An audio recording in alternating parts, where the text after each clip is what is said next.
later lied about how much Jamaga. Sorry, is it this particular one? No, I think the recent one. The recent one where he was talking about the evidence before, like that people should. It's recent. You will see the hours. I think 6 hours ago or 7 hours ago, something like that. 2 days ago. 7 hours ago. Not accepted this challenge, right? Hi everyone. So in this video, everyone. Okay. My last video was very long. So this one, I have my notes and I want to keep it very concise. So pardon me if you see me looking on the other side. Let's start. An investigation should not lead to witness crucifixion unless direct evidence has been found. And that's why in the court of law, we say beyond a reasonable doubt.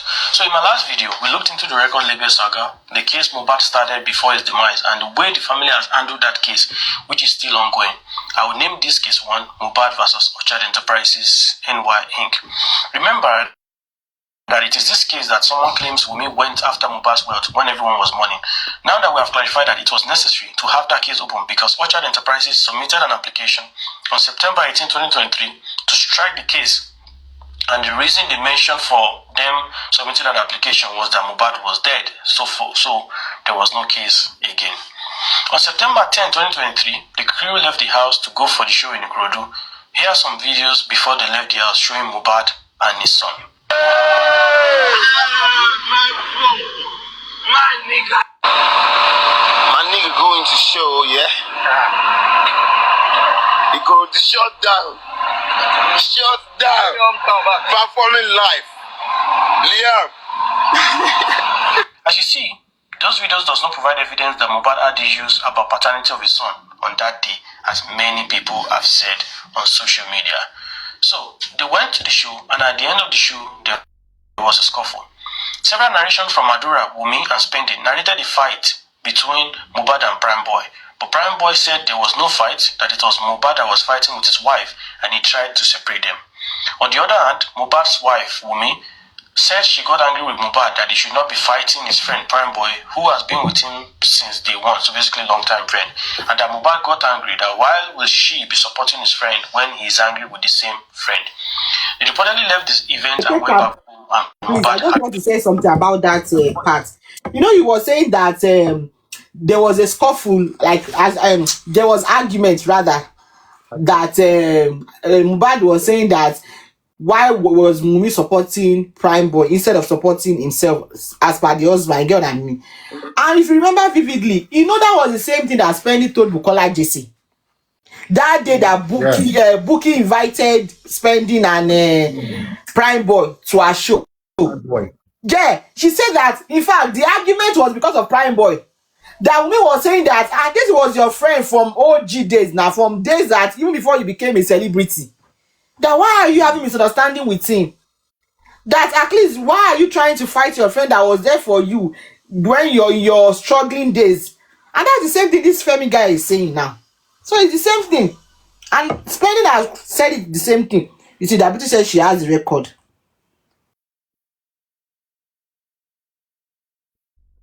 Has the same statement except Prime Boy himself. On Monday, back home, according to Adura, Mohbad said he never wants to see Prime Boy again and he refused to go to the hospital to treat the injury. Spending and Dijibami mentioned they went to get first aid in the estate. Mohbad's nurse was not around, so Spending recommended his nurse or a nurse that he knew. They called her and she did not pick, and her chat was also not delivering. So when Spending was leaving that day, he gave Dijibami the nurse number to get in touch with her, and Dijibami reached out to her the next day on Tuesday. So let's take a pause here, and let me highlight one of the reasons why I made my last post and I was furious and asked for a debate. Why did Very Dark Man say Mohbad died on September 11, Monday, and not September 12, Tuesday? One important event that I want to highlight is Prime Boy's message to Wunmi asking for his bag on Monday morning at 8:54 a.m. Please take note of the time. And Wunmi replied asking him not to come at 1:16 p.m. In quote, please don't come here for now. I will let you know.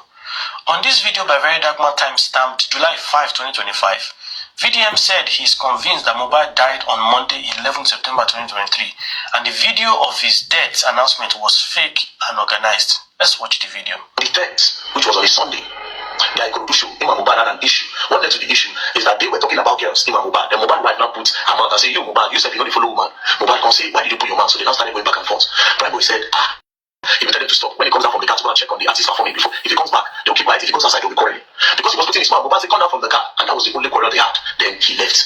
Now, on reaching home the next day, Prime Boy found out that his bag and his manager's bag is inside the Prado with Mohbad, the one that Mohbad used. So he decided to send Mohbad's wife a message in regards to the bag. This is where I said this evidence alone shows that she knows a lot, and that boy died before 12. See the message he sent. Remember, Mohbad died on the 12th. This message was on the 11th.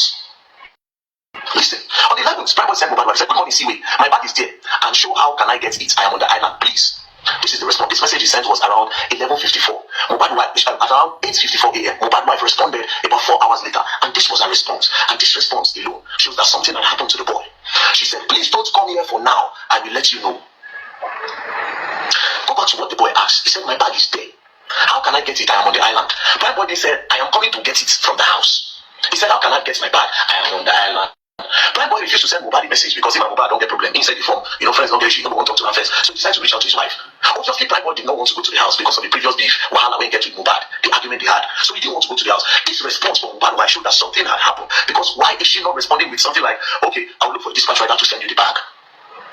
She quickly responded by blocking the thoughts of Prime Boy of even thinking of coming to the house to go and pick the bag by himself. So she said, "Please don't come here for now. I will let you know." This was on the 11th, a day before Mohbad died. And the next thing after this chat, the next day, they just woke up Prime Boy that Mohbad don't die. So the last time Prime Boy spoke to Mohbad was on the show. Again, if not that something had happened, Wunmi would have highlighted reference to the quarrel they had on the show. Something like, "Don't mind your friend, forget Mohbad, don't mind him, he's sleeping. You can come home and get your bag." But she immediately blocked the boy from coming. It only means that this boy don't buy as at the time. Now, how did Prime Boy get his bag? Prime Boy then reached out, after she sent him this message, Prime Boy then reached out to a guy named Lifestyle. Lifestyle then said, "I have seen your bag." He said, "But I'm leaving the house now." Lifestyle left. Now give Prime Boy number of somebody in the house. Now that person that went to the house to collect the bag, they didn't let the person enter. That is Prime Boy's road manager.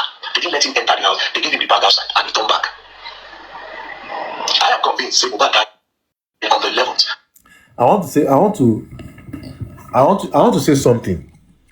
If at all, because according to VDM now, he said that when Prime Boy chatted with me, Wunmi said, "Don't come now." And according to him, he said maybe something must have happened to Mohbad at that time.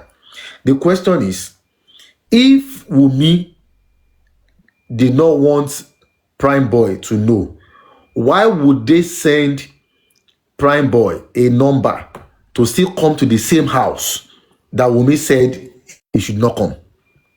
If at all, he's painting it that way. At least it's in the same house that somebody still came to collect that bag from him for him. That same house. And they are not saying that because of that now, because something must have happened. So is it not saying that so they can only hide whatever happened from Prime Boy, but they cannot hide whatever happened from the person that came to collect the bag in that same house that all of this thing happened? Let's continue. I even want to ask, because, for example, now, there's what they call the escalation technique. Sometimes, if two persons, they have that loggerhead, the most logical thing to do is to take one person outside that issue. So, if Mohbad and kaycrown and Prime Boy, they are having misunderstanding, in your own opinion, do you think it's a good idea for Wunmi to allow Prime Boy to come back to the house? Repeat your question, please. What I mean is that I mean, in de-escalation issues, when two people they are having misunderstanding, they're having scuffle, it's good you take one person out of that situation just to calm that other person, to bring the person back to baseline. What I'm not saying is that, what do you think is a good idea for Wunmi to have allowed Prime Boy to come to that house when the tension was still high? Do you think it's a good idea? It's not a good idea, and I believe that Mohbad himself will have even be saying, "I don't want to see that boy here. I don't want to see him." So why are people taking that against Wunmi? That she's hiding something. Also, you can see some people's Shengbomi, sorry to just interject. Also, we can see the reasoning of some people here still saying because the bag will be given to him outside. And the question I'm going to ask some of you is, have you ever lost a loved one? Have you ever been in the presence of people that have really lost a loved ones? Do you think it's something that you cover, that you can cover? Tẹ́ bá ṣe ní òkú òru tí wọ́n wá kàn gbé bag, wọ́n máa ṣẹnu múrẹ́, wọ́n wá kàn gbé bag fún ẹni yẹn níta, and it will be business as usual. Like there will not be feelings, there will nothing at all. As in why? And and like Beno was saying, two people have had a scuffle. One is still very angry with the other person for whatever reason. You trigger someone to behave in a certain way they normally would not have behaved. And an injury occurred. Do you think that person will want to see you the next day and like, okay, yeah. And another thing is, except any of you can give me the time and minutes that ikule walede, that we make them have project that, okay, by Tuesday, this person could have then would have behaved in a certain way. Even people that are on end of life care, no one can give the exact minute when they are going to go. They can give you timeline that because we've seen this situation in so group of people, according to research and data that are available, we can give between so time, and that's why they call it prognosis. So why are you people behaving as if losses kurarara? Mayor, Ma, I can come in, Mama Benuma. Let's even ask Prime Boy. Prime Boy, why didn't you call Mohbad yourself? Why did you call Wunmi? Why didn't you call Adura? Of course, Mohbad was your friend. Wunmi wasn't your friend. With the picture of Wunmi that you're painting now, you never liked Wunmi. Why did you call Wunmi? Why not call Mohbad directly and say, Mohbad, I left my bag in your car, right? I left my bag in your car. I'm coming to pick my bag and my manager's bag. Meanwhile, when Wunmi said, don't even come now, why do you have to send somebody to go pick up your bag for you? At the end of the day, people are quick to saying all kinds of things, but they are not quick to asking him those questions. Why didn't you call Mohbad yourself? Why didn't you call Mohbad yourself? Why were you pepeing around? Why not go straight to the point?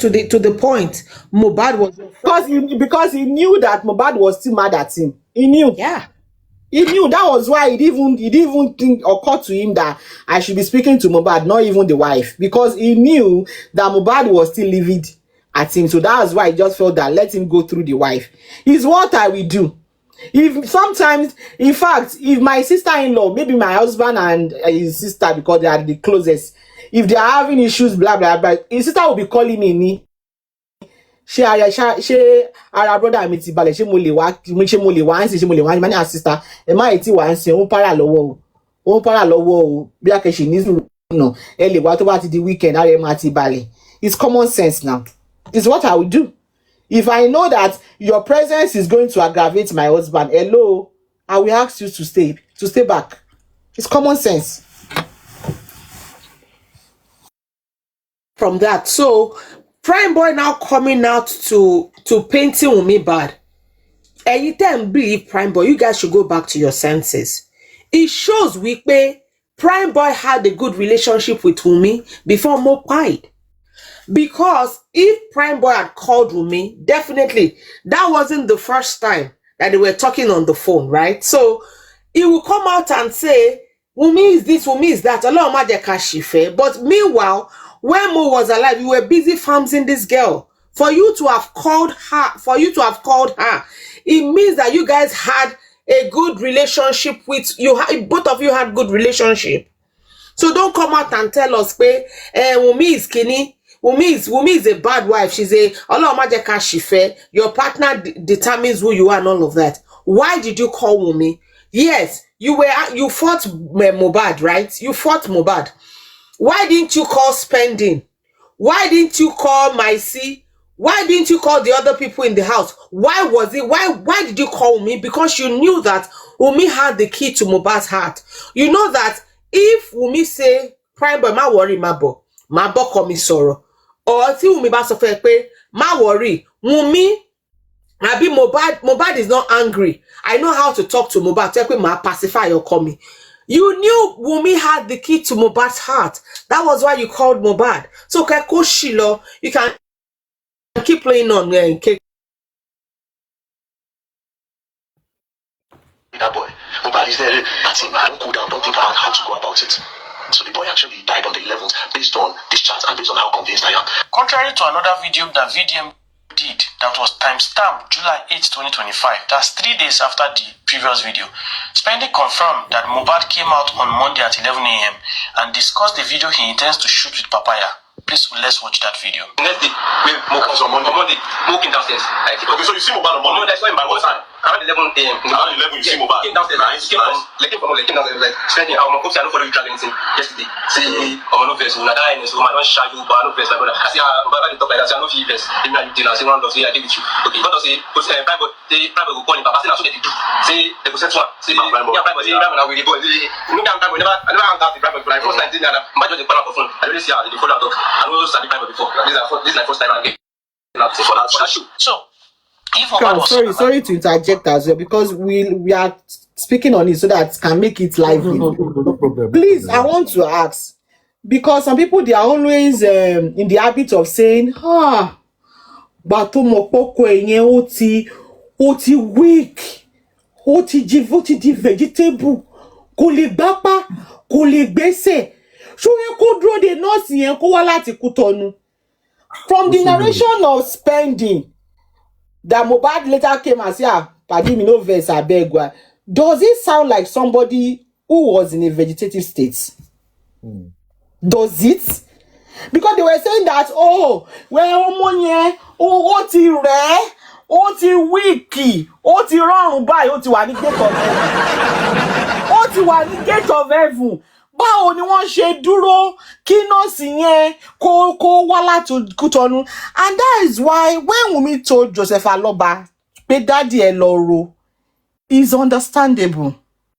Because wọ́n mọ̀ pé ṣeṣe tó ṣe kò ń ṣe nǹkan tó yẹ kó pa now.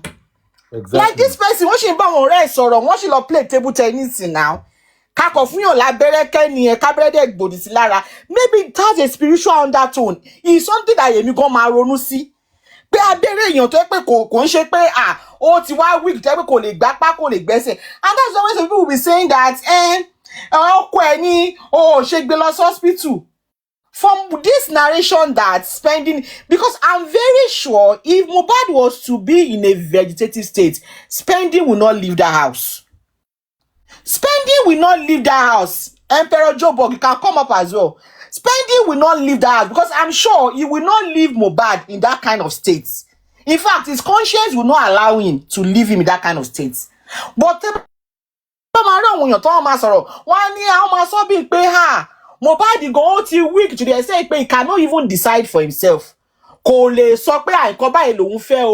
was practically calling the shots while Mohbad was in a comatose state or to septic shock. Go on any environment. But from what this Spending is saying now, please kaycrown, does it sound like somebody who was in worse shape or form? Thank you.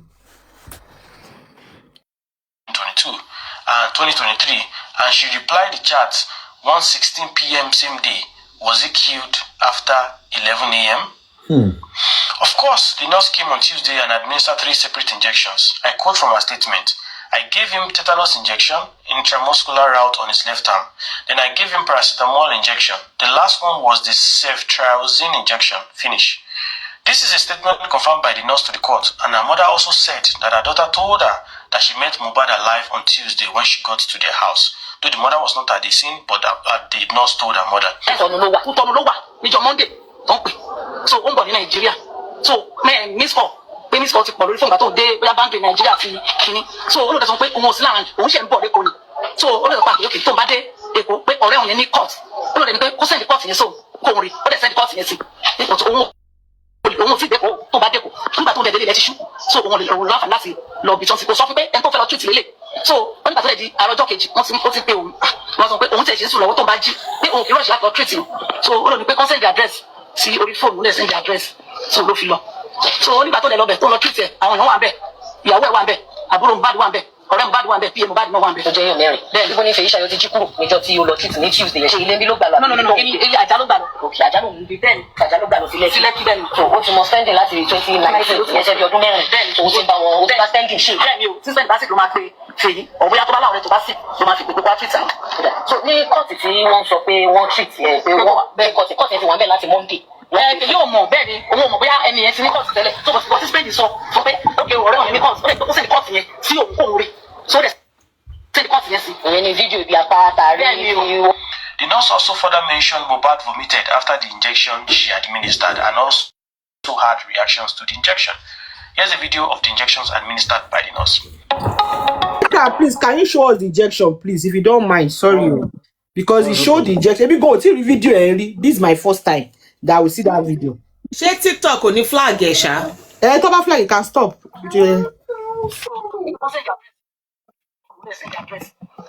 Wait, hold on. So onígbà tó lẹ lọ bẹ tó lọ treat ẹ àwọn èèyàn wà ń bẹ ìyàwó ẹ wà ń bẹ àbúrò Mohbad wà ń bẹ ọ̀rẹ́ Mohbad wà ń bẹ pm Mohbad náà wà ń bẹ. ọjọ́ èèyàn mẹ́rin bẹ́ẹ̀ níbo ní Fèyí Ṣayọ̀ ti jí kúrò níjọ́ tí ó lọ treat ní Tuesday yẹn ṣe ilé bí ló gbà lọ. no ilé àjà ló gbà lọ. òkè àjà ló ń gbé bẹ́ẹ̀ ni àjà ló gbà lọ sílẹ̀ kí bẹ́ẹ̀ ni. so ó ti mọ spending láti 2019 yẹn ṣe bí ọdún mẹ́rin bẹ́ẹ̀ ni so ó ti bá wọn ó ti bá spending ṣe. bẹ́ẹ̀ ni o tí spending bá sì ló máa pe Fèyí ọ̀bọ̀yá tó bá láwọn rẹ̀ tó bá sì ló máa fi pèpè wá treat àwọn. so ní kóòtù tí wọ́n sọ pé wọ́n treat ẹ pé wọ́n bẹ́ẹ̀ kóòtù yẹn ti wà ń bẹ̀ láti Monday. Yóò mọ̀ bẹ́ẹ̀ ni òun mọ̀ bóyá ẹni yẹn ti ní kóòtù tẹ́lẹ̀ tó bọ̀ sí spending sọ pé ókè ọ̀rẹ́ òun ní kóòtù ó sẹ́ni kóòtù yẹn sí òun kò rí so dẹ̀ sẹ́ni kóòtù yẹn sí. ìyẹn ni fídíò ibi apá tààrí ni. The nurse also further mentioned Mohbad vomited after the injection she administered and also had reactions to the injection. Here's a video of the injections administered by the nurse.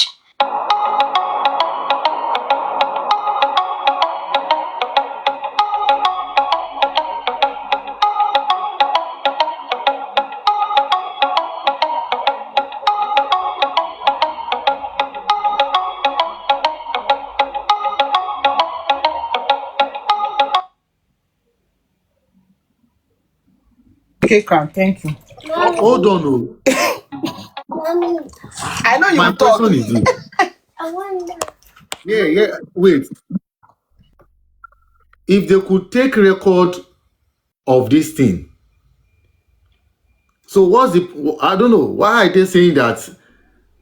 I don't know. That means there is documentation of all of these things, Seth. Preliminary reports. The police he brought out something like a Ziploc bag that had the syringe and everything. There was is this Ziploc? I can't even remember now. That there was the syringe and everything. There are video, but this particular one, this is the first time I'm seeing it. But when the police was talking about the case, they brought out a bag with syringe. Yeah, the panel. They brought out the syringe and everything. Yes, now. All this one, they will not say it. These people will not say it.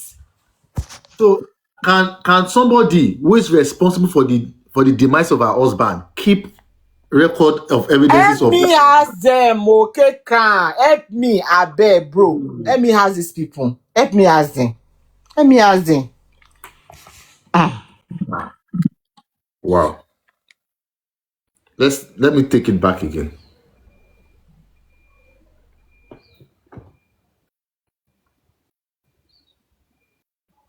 Paracetamol injection. The last one was the ceftriaxone injection. Finish.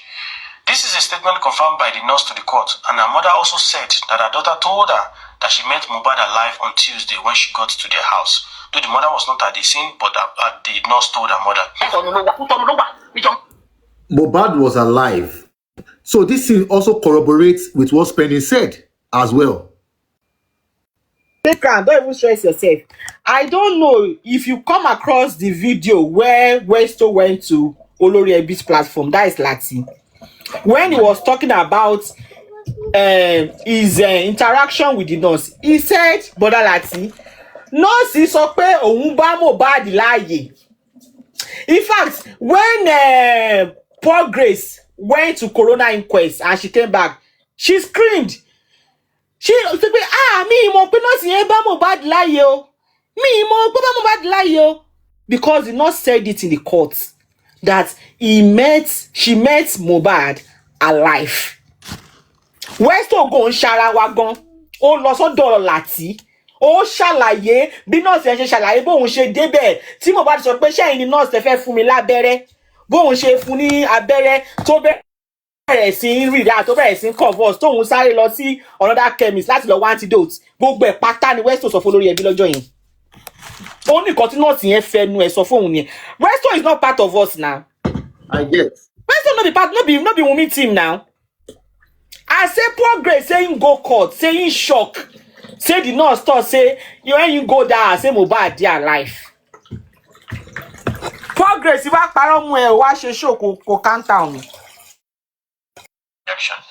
Here's a video of the injections administered by the nurse.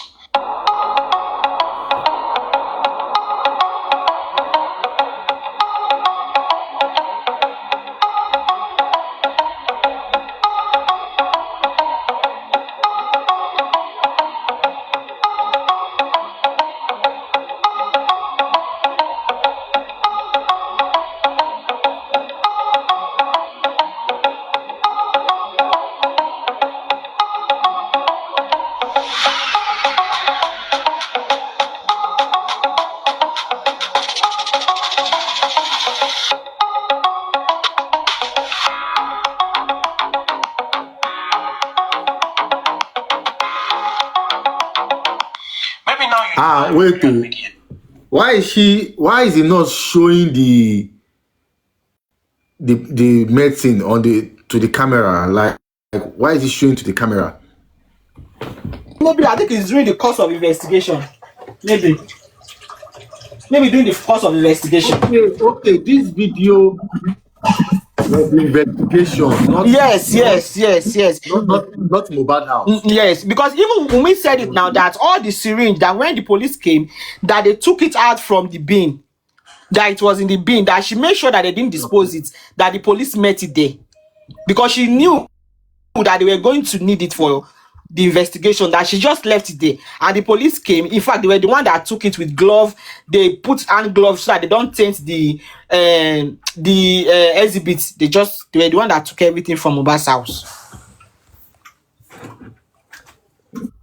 Kaycrown, let me quickly say this. There was a time someone called me from Niger. The child was taken to hospital, and Niger hospital, and they prescribe ceftriaxone, this same medication, and this child was an 11 years old. So I was like, hold on, why are you prescribing? They've just taken blood tests for whatever test they're going to do. So I said to them, can I see the results can I see what the white cell count is saying and all that? So they showed me, and I said, why on earth will you want to give this to this person? And they're like, hey, madam, is this? I said, this shouldn't be the first line of antibiotics. Even I was saying to them that even from this result, there is nothing to indicate this child has infection. But let's assume for whatever reason you wanted to give this. Why is this medication your first line? What happened to your normal coamoxiclove or ampicillin and all those things? So they now change it to ampicillin. Then one of my doctor friend that's just moved from Nigeria to UK about 2-3 years ago. So I now called him. I'm like, I'm very worried about this that is going on, because I know I was able to challenge this. But what happens? I'm going to tell you the things this guy says to me. He calls me by my son's name, Mommy Kinekwaewo. You know, sometimes if the patient don't even need IV fluid, we give it because my son go higher, number one. Number two, the cafeteria zone that we have in Nigeria is not the same that they have in UK, because there are some antibiotics that is strictly the microbiologist that will prescribe it, not just because you are the attending doctor. The microbiologist will have to look at it and ask you, why are you giving this and that? They are going to check the blood results and all those things. And then, and it's like, so it doesn't have the same strength as the one we have here because the market is so porous. And it got me very, very worried, you know. Number one, over here, that's why most people will say, ìlú òyìnbó wọn kì í tètè fún yàn ní antibiotics. Tá bá wá síbí wọn kì í tètè fún wa ní oògùn, wọ́n ní kẹ́ lọ máa mu omi, because there are risks associated with even me putting a cannula in your hand. It is risk. That's why they will say you must do entity or something, non-touch technique.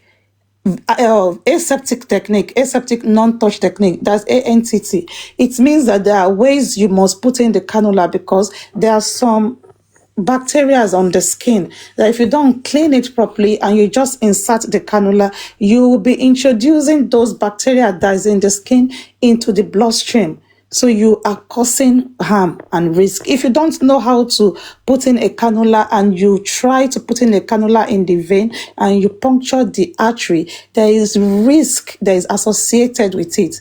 Now, this has actually happened in UCH while I was a student. One of my very good friends was a medical student. They were trying to rush. Now, this is UCH. A resident doctor was trying to put in a cannula in this guy's hand and it punctured the artery. And because it was UCH, they were quickly able to manage it. And even with that, they amputated his thumb.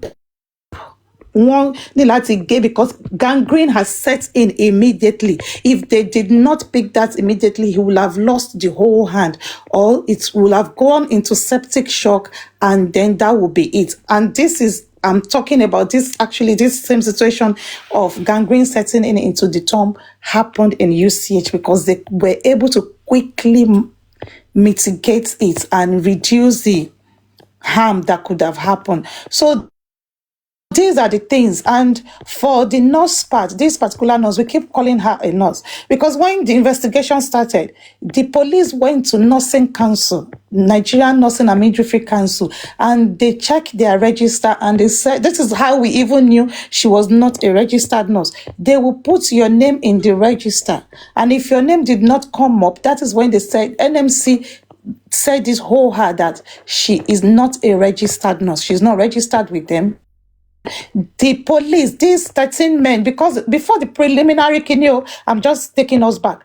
They said they went to pharmacy, they spoke with Nigerian Pharmacy Board to know the harm this ceftriaxone or cephalosporins and the other medications they were given, the harm it could lead to. They were able to ascertain what has happened. They went to the Nigerian Medical Association, NMA, and they spoke with them as well, and they had all this investigations. But because of all the hula baloo that was happening at the beginning, all these were missed because the narratives people wants to hear overshadow the truth. And you know, when you're calling the big names, the cephalosporins, the this, the that, people, it got lost in transmission. So it's sort of good that now people are actually looking at it from fresh eyes. And if you go, and if anyone are interested, you can Google what is the indications in giving ceftriaxone or cephalosporins. Ceftriaxone is under the drug group of cephalosporins. The contraindication, it is there if you have severe sensitivity or severe allergy or anaphylactic. It is something that should never ever be given to people like that. It says you should not even give it to infants or people that are taking any medication that is calcium based. Now we don't know the other medication that this nurse has mixed with, or this quack nurse. This is what differentiates a quack from a professional, and this is what we've talked about. Even here, there are books that Hey, sister mi, mo ti mọ̀ pé ẹ máa fa lecture health kìíní yín lé ní báyìí. Tẹ́ bá ti gbẹ́nu lé ọ̀rọ̀ health care báyìí. Hey God, ẹ̀yin nọ́ọ̀sì tẹ́ bá ti mọṣẹ́ jù báyìí. Sáàmì yọ, ẹja máa contribute sí díẹ̀ dẹ̀ sálè play ẹ̀tọ́. Okay. Tẹ́ bá ní ká gbẹ́nu lé health care lé ní àníkúrò mi. I continue. Because they come and say me pay for people, because this video, Sam, have you seen it before? Me, I have not seen this video. This is my first time. You want enjoy your video, me, I have not. This is my first time. Me, I don't know how to lie. This is my first time. But for people that will be saying that, why is the police not answering Baba Josie?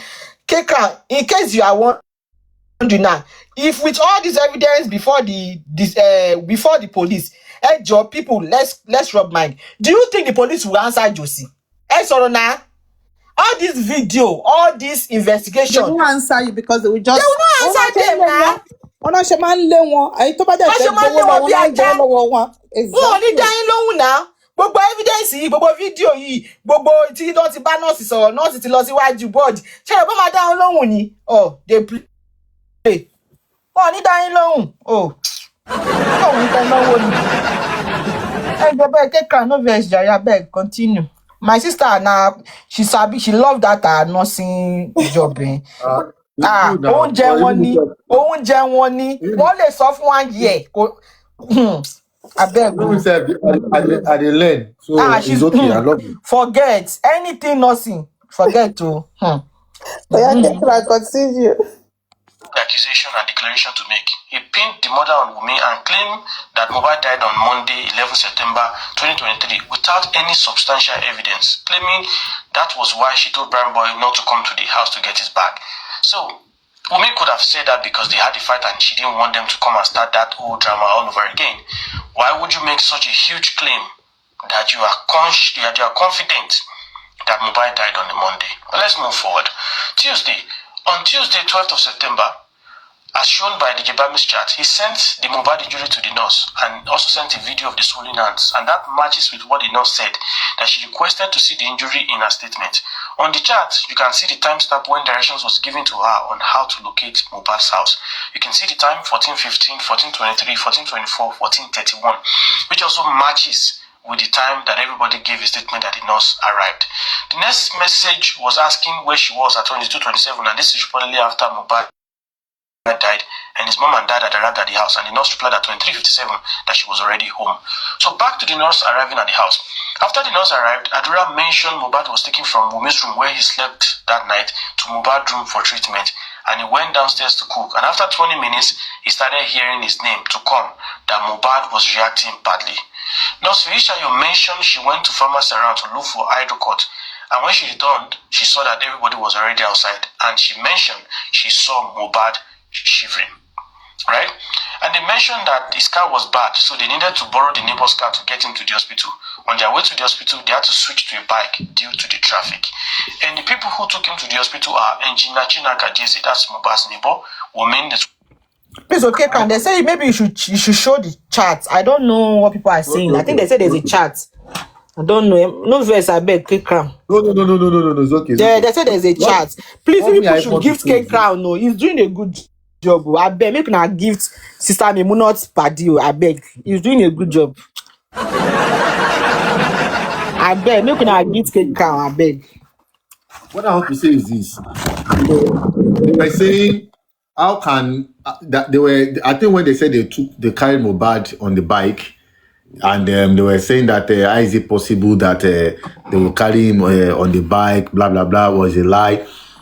But then, if Mohbad had a good car, anyway, why did he have to still rent another car?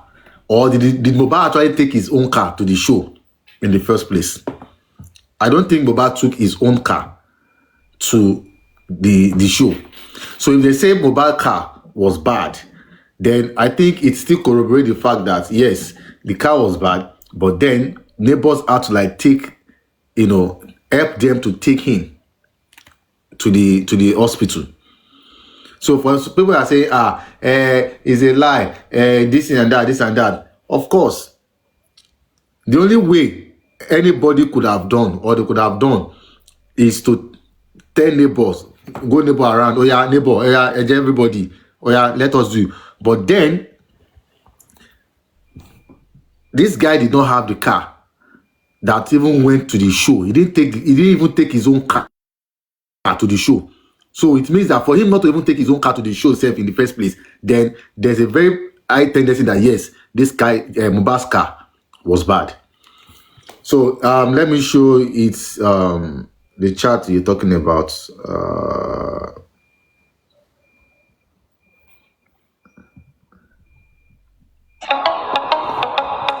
Thank you. Let me start from here.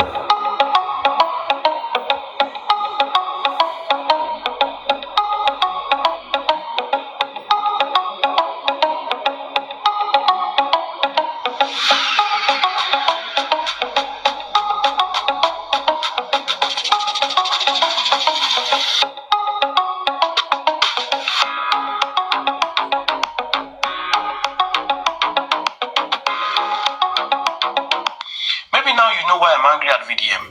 That was such a big accusation and declaration to make. He pinned the mother on Wunmi and claimed that Mohbad died on Monday, 11 September 2023 without any substantial evidence, claiming that was why she told Brian Boy not to come to the house to get his bag. So, Wunmi could have said that because they had a fight and she didn't want them to come and start that whole drama all over again. Why would you make such a huge claim that you are confident that Mohbad died on a Monday? But let's move forward. On Tuesday, 12th of September, as shown by the Jebam's chat, he sent the Mohbad injury to the nurse and also sent a video of the swollen hands, and that matches with what the nurse said, that she requested to see the injury in her statement. On the chart, you can see the timestamp when directions was given to her on how to locate Mohbad's house. You can see the time 14:15, 14:23, 14:24, 14:31, which also matches with the time that everybody gave a statement that the nurse arrived. The next message was asking where she was at 22:27, and this is reportedly after Mohbad died and his mom and dad had arrived at the house. And the nurse replied at 23:57 that she was already home. So back to the nurse arriving at the house. After the nurse arrived, Adura mentioned Mohbad was taken from Wunmi's room where he slept that night to Mohbad's room for treatment, and he went downstairs to cook. And after 20 minutes, he started hearing his name to come, that Mohbad was reacting badly. Nurse Feishayo mentioned she went to pharmacy around to look for hydrocort, and when she returned, she saw that everybody was already outside, and she mentioned she saw Mohbad shivering. Right? And they mentioned that his car was bad, so they needed to borrow the neighbor's car to get him to the hospital. On their way to the hospital, they had to switch to a bike due to the traffic. And the people who took him to the hospital are Engineer Chinaka Jeze, that's Mohbad's neighbor, Wunmi, his wife, Adura Agbe Shedrack Aloba, that's Mohbad's brother, Olarewaju Idris Adidoja, Ayinde Abib Idowu Damola, Aderinto Fawaz Adimola, and the nurse Feishayo, who sat in front of the car alongside Wunmi. So the nurse went with them to the hospital. Because I remember Darosha saying that as well in his CTC when he was in court, that the nurse went with them to the hospital. So now, if in fact, kaycrown, let me buttress your point. At the coroner, the doctor said that they had to ask the nurse that what actually happened. And the reason why they had to go with the nurse is that they needed the nurse to tell the doctor what she administered. You get what I mean? Because you know that if the nurse can actually tell the doctor, they will know where to start the treatment from. Because Wunmi is not a nurse, she's not a pharmacist, neither is she a doctor. She believes that at least they will understand their lingua franca, their healthcare lingua franca, that okay, let me take the nurse, let her at least, now she do am now. And the doctor said that the nurse actually told them what she administered. That in fact, they said the doctor chastised herself, say, why you go give this guy this kind of injection for him vein, intravenously? Like, why? She said everything. kaycrown. These people, they did for corona. The corona was not done in secrecy. It was a public court. They were there. The CTC of all this, what I'm saying, that these people, they can pick up and go and read. And that's why the way they will say that, oh, they've been writing petition, nobody is answering them. Nobody go answer on now. And they tell now. If you like, go and, in fact, leave Nigeria, go and write to Donald Trump. Leave America, go and write to Putin in Russia. Nobody go answer now. The nurse even told them she went to go and buy IV hydrocortisone. She went to buy what she thought will help. Yes, now she said it. But like I said, because she's not a professional, she did not know that IV hydrocortisone is not her first line to counter the reaction of what was happening. You understand? She's seen the doctor in the hospital she works give IV hydrocortisone in people having allergy or people having swelling. Yes, it's part of the medications you will use, but it is not your first line of medication to counter severe allergy or an anaphylactic reaction. Severe allergy is different from somebody having an anaphylactic. Somebody having an anaphylactic reaction is not able to breathe. Time is of essence. Less than 5 minutes, the brain is not getting the supply of oxygen. It will stop working. The person will become brain by. But she did not know all this. Paraventure, if she has known that, okay, this is a severe anaphylactic, and she got to the pharmacy and told them, maybe they would have given her EpiPen or epinephrine and starts, or the pharmacist would have even followed her to the house because this is an emergency. But because she even just walked there, sashayed in there and just tell them, I want to buy IV hydrocortisone, and because nobody is checkmating anything, they just sold it to her. But if she has told the pharmacy that somebody is having a severe reaction, they might have even followed and get the EpiPen.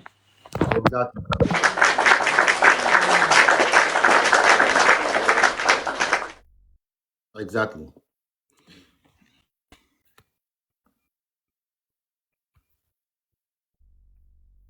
Have you even thought of going into lecturing? No, now you can be a lecturer. No, alone lecturing. I love PhD. 14, 15, 14, 23, 14, 24, 14, 31, which also matches with the time that everybody gave a statement that the nurse arrived.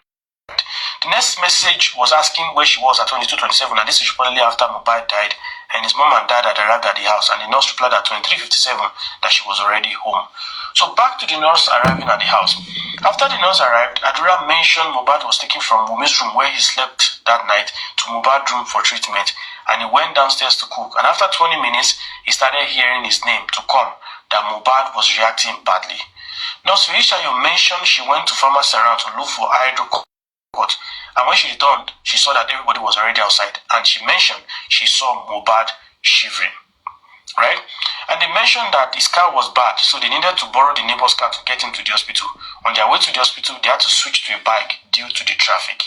And the people who took him to the hospital are Engineer Chinaka Jesse, that's Mohbad's neighbor, Women, his wife, Aduragbe Michelle Drakaloba, that's Mohbad's brother, Olarewaju Idris Adidoja, Ayinde Abibido Udamola, Aderin Tofa was Adimola, and the nurse Fishayo, who sat in front of the car alongside Wumi. So, when they got to Hospital 1, which is Kura Med Hospital, and the address is +4 Orchard Road, they got to the hospital about 3:20 p.m. If you look at the timestamp, that's 5 minutes after the nurse had arrived.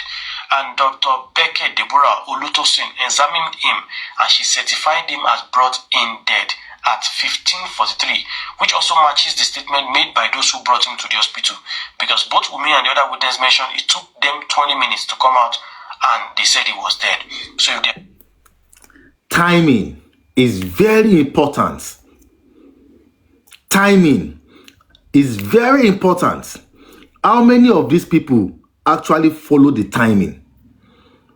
Aside the narrative, timing, very important.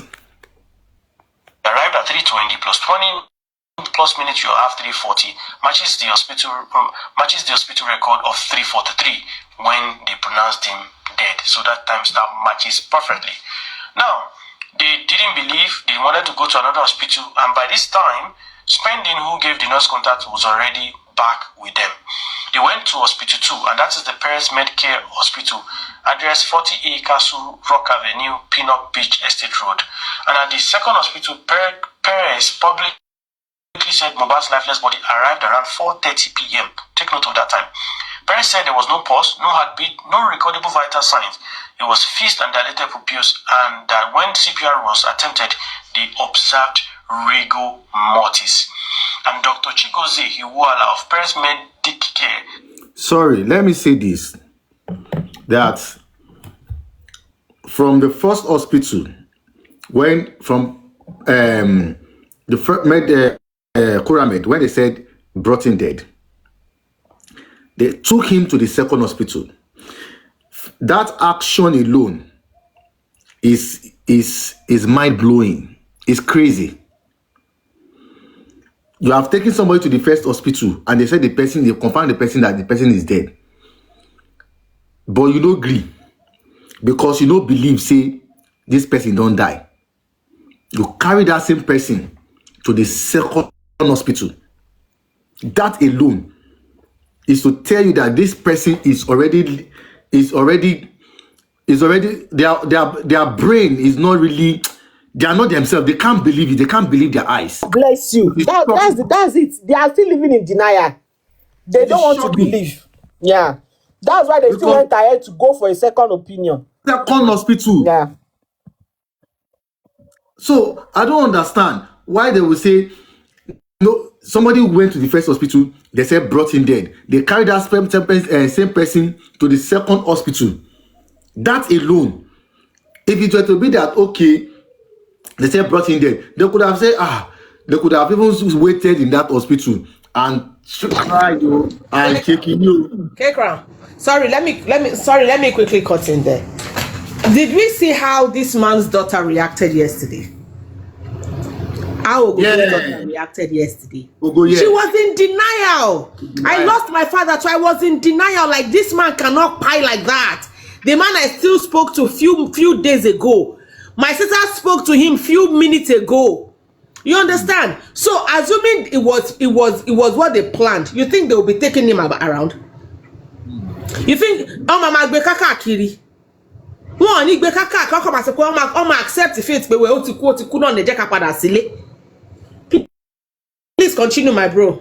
Just buttress what you said. If anyone was on the platform 4 or 5 days ago when Ogogo's daughter, this just made me remember when she came and they were asking about help, if anybody know whatever, and this senator said they've gotten a surgeon who is going to operate it. If anyone was on the platform, I said they are just going to apply that man quickly. Because if you've said this is stage 4, no oncologist have a business in operating that part of whatever it is, that it is just to hasten the process. But because they are in disbelief, if you look at the 5 steps of grief, the first one is denial. How? Why? I just spoke with you. I'm just looking at you. That is how it goes, you know. And before you now like, okay, and they have a right to seek second, third, fourth, fifth opinion. Yeah. And which is okay. We see this all the time, that is not possible. Even for people that have been diagnosed with some things, they will tell you, no, I'm not accepting it. Can I get another opinion? Which they could refer, ideally, yeah, they could refer you and like, okay, there is another person that have done this. Sometimes you even call your boss. The registrar might call the consultant that, okay, this person presented with so. It looks like so. Can you please? The consultant will even ask you questions just to, it's learning purpose for you as well. And sometimes when you go to the hospital and they're asking you to wait, the registrar is probably speaking with the attendant to like, okay, this is presenting like this. What should we do? Should we go for just normal CT scan or just do an MRI or just a normal scan or a PET scan and all these things? This is getting other opinion. So you're not limited. And ideally, before you say somebody is actually quiet, the doctor is not just coming out to say it because it is heavy, it is big, it is massive. They are going to take 1 or 2 minutes to process it, check the pupil. Yeah, definitely you have to check the pupil. Is it reacting? Is it equal? Is it reacting? Is it pinpoint? Is it brisk?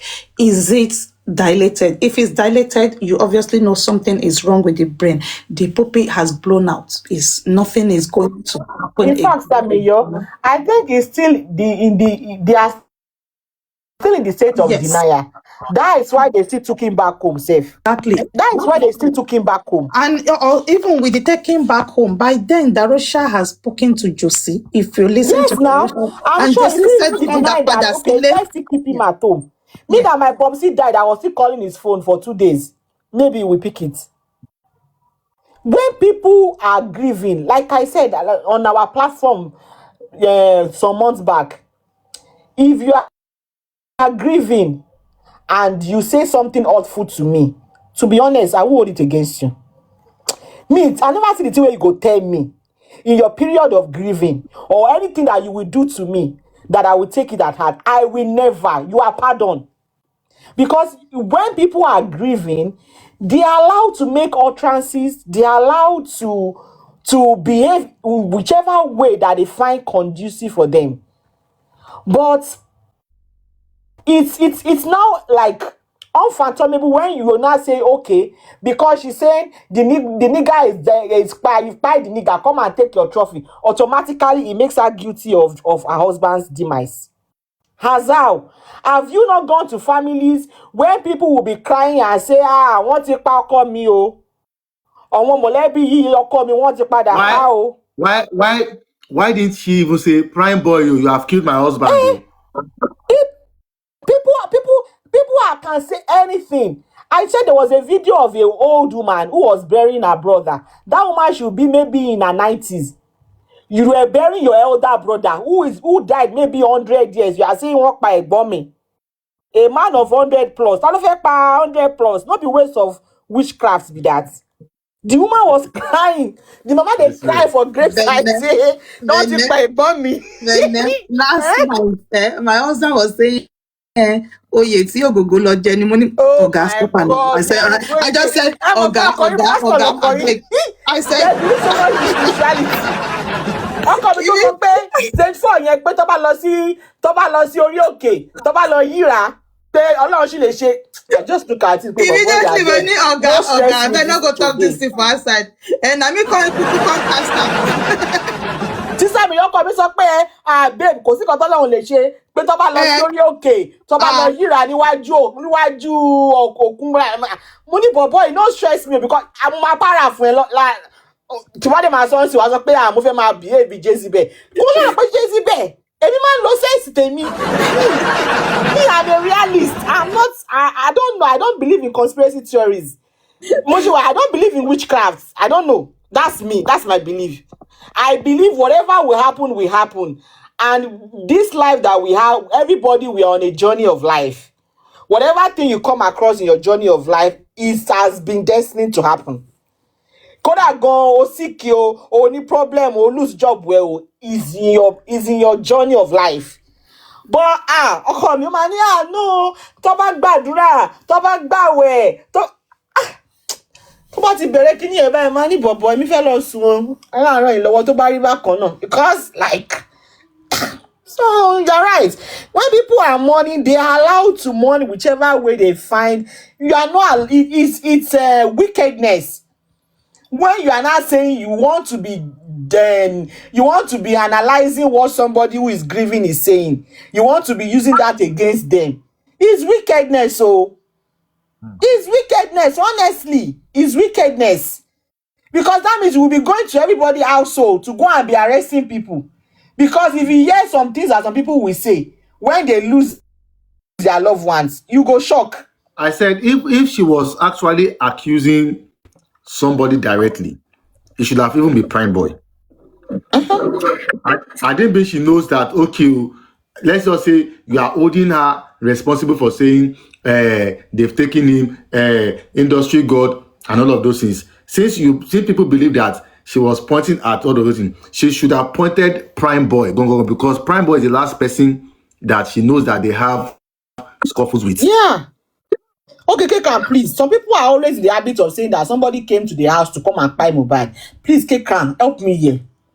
Can you, maybe because we are team with me, they don't used to answer us. Can you please ask them? Báwo ló ṣe pa mobile? Ṣé ọ̀bẹ ló lò ni? Ṣé wọ́n ṣaládàá ni? Oh, Kaycrown, me like Henry, I know they like. I'm serious here. To be honest, serious business here. I beg. No verse. So maybe if you come across there, I don't know. Because me, I'm interested. Me, I want to know. Ṣé wọ́n gún Mohbad lọ́bẹ? Mo curious, like, ṣé wọ́n ṣaládàá?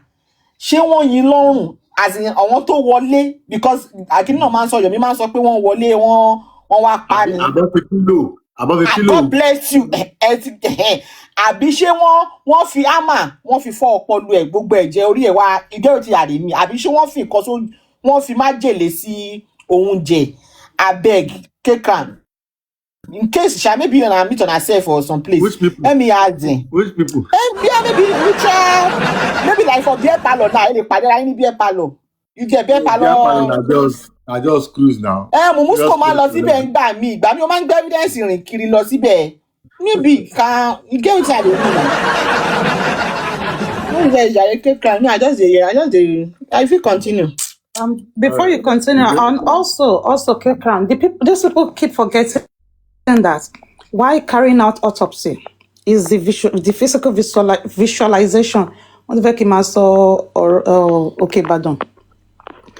The autopsy is the physical visualization of what is being seen, and because of the sensitivity of this case, there will be video of from when they brought him to the medical examiner or the pathologist. They will start a recording of from his hair to his toe. But because of how sensitive it is, I don't think it's going to ever be for public display. But if the prosecutor or whatever needs it, if these people keep saying blah, blah, blah, there is an autopsy which is recorded by people that are renowned pathologists, that they have it. From the cut his head to he fell from the railings to he gashed his neck, there is physical evidence of those things, that these things didn't happen.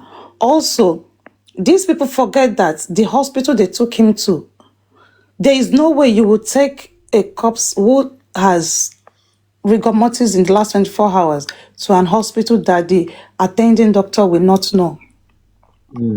There is no way on earth. There is no way you can play. I don't know what they think professionals are. As in a doctor who is working in the hospital, you will present this person with a corpse of 24 hours, and they will not know if it was fresh. And Mami Moro, Emma Binu, keto proceed further.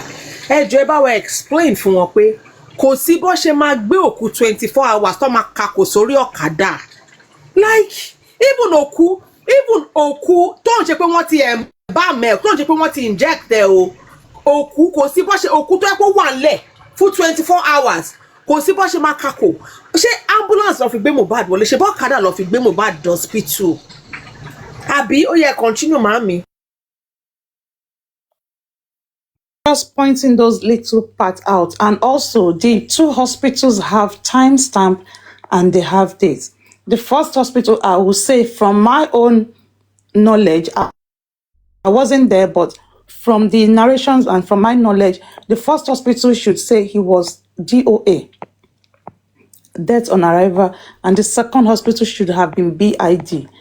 But I haven't seen the report of the first hospital to know what exactly was in their report.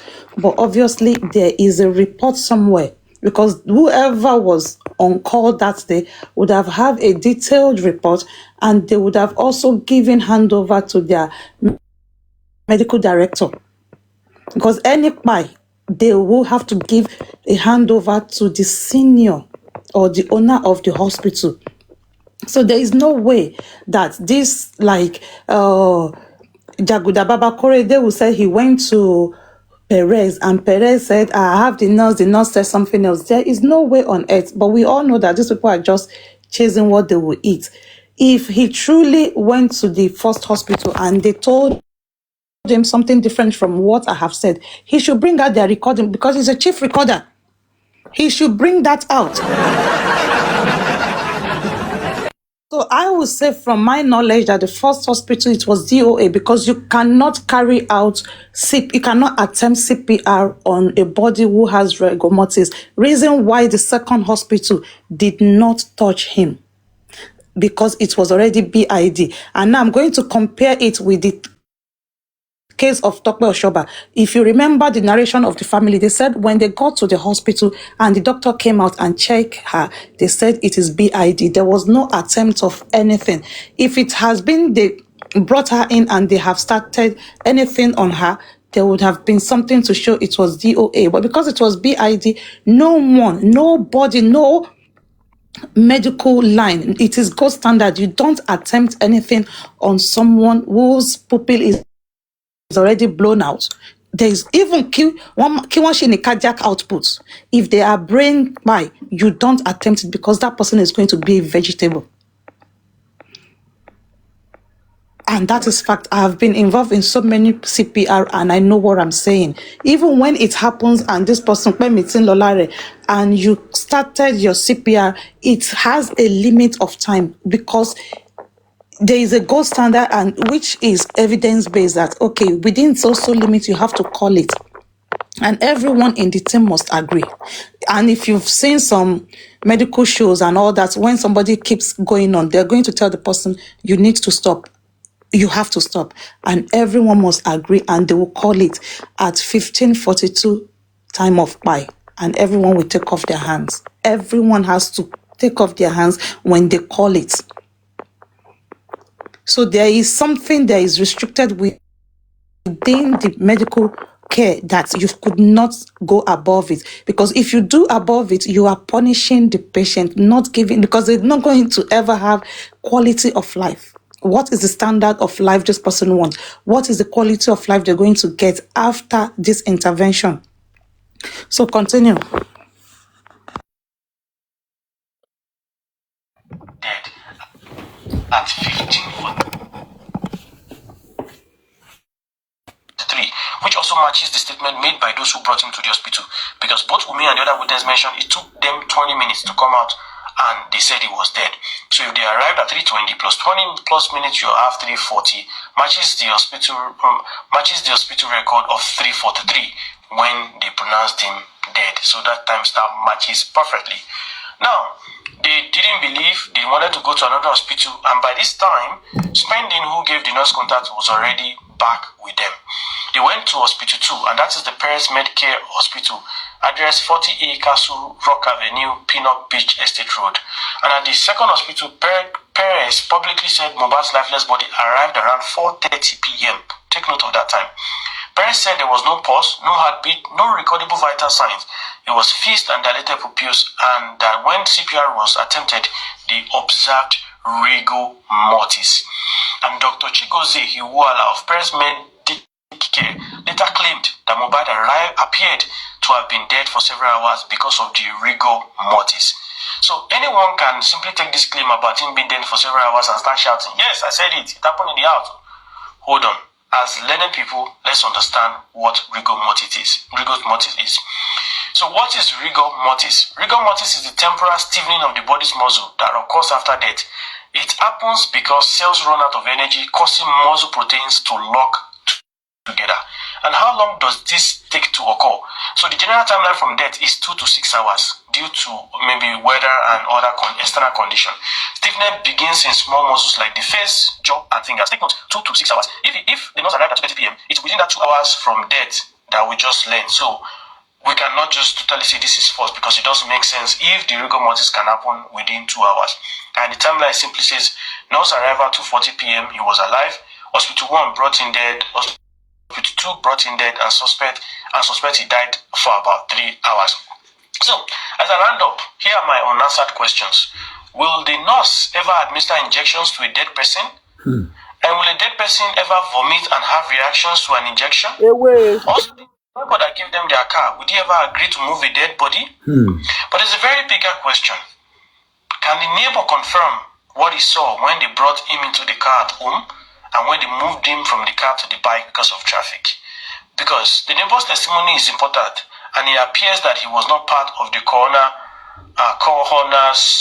inquest. So that is a big part of this investigation that needs to be announced, and that I will be following up in due course. So let's stop here for now. I don't want to make this video too long. Again, as you can see my video, I have not accused anybody of anything. Let's lay the facts, and the truth doesn't have a choice. It would come out in plain clothes. Have a wonderful day.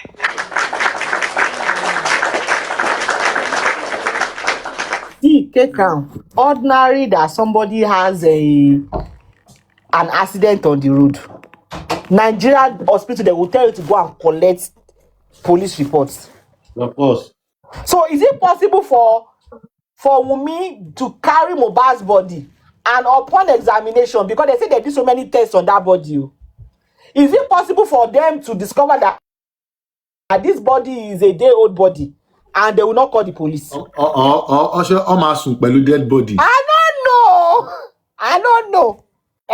So, okay, if the first police decide to say, okay, let's look away. The second police, the first hospital, they say, okay, let us look away. Are they saying that the second hospital decided to look away as well too? As well. You see, can everybody know what they do for this justice for Mohbad? Me, they tell you. Everybody, that's why when they say, oh, this Mohbad case is complicated, is deep. Hello, is not deep. Is your way of thinking that is awkward. You are just trying to look for something in nothing. There is nothing complicated about this case. It's a different thing where if Wunmi said, okay, I woke up in the morning and I met my husband dead in the bathroom. It was complicated. People don't now start doing tests. How did he get to the bathroom? What led to it? In the house, that is not only Wunmi that is living in that house. So the deceased brother live in the house. His friends, they live in that house. There is a nurse in this story. There is somebody who gave the nurse number in this story. And you people will be saying there are two hospitals that can actually testify that they actually spoke to the nurse. And you people will be saying, oh, this case is deep. Oh, if this case is complicated. That I don't like to hear that thing. My head they touch. If I hear that statement, this case is deep. There are some big people behind it. Mohbad na MKO Abiola or na Bola. Wait. How the point is there is it that how they might even infuse that idea conspiracy that there are big people behind. Is it what is? I don't know how they is, because I just think that they are just looking for a way to justify their bizarre submission. So the best thing is to say there's a boogeyman somewhere. That okay, let's say there's a boogeyman somewhere, because nobody will ask them who is the boogeyman. Now when conspiracy theorists, when they try and bring out their theory and nobody's buying it, the next thing for them to say is that there is an higher power somewhere. That's it now. Because why will you be saying that, oh, Mohbad, was he contesting for governorship election? Or does he have a company that Get for him. So the big people are the one that send him to the show. The same big people that are now told Prime Boy to argue with him, or they arguing. The big people too will follow him home. Yes, now. Okay, you are asking questions. People that are saying that the nurse was actually paid to take a fall for this case. That they paid the nurse. Imagine. For the nurse to lie against herself that she administered injection to Mohbad. That they say make it go prison, say they go pay her money. And let me just quickly say this regarding the rigor mortis. In most hospitals or in normal general hospital, the gold standard is from the time of buy, within 4 hours, we call them rose cottage in the UK, because we don't want to be saying Konkpe mug. We call it rose cottage. So when you call the operator, you tell them to put you through to rose cottage. They already know what it means, and you tell them, okay, this person has been certified. And that is why, as a nurse, when you saw that your patient has stopped breathing, no, they didn't require any resuscitative measure and all those things, you must call the on-call immediately, because you must get this person ready. This person must, from the time of by within 4 hours, this person must be in the morgue. You know why? Because heavy latigbe, the body has started stiffening up. So the porters have the morgue and porters have big issues with it. So it has to be 2 people to sort of comfy lift, trolley, want to belosi morgue and all those things.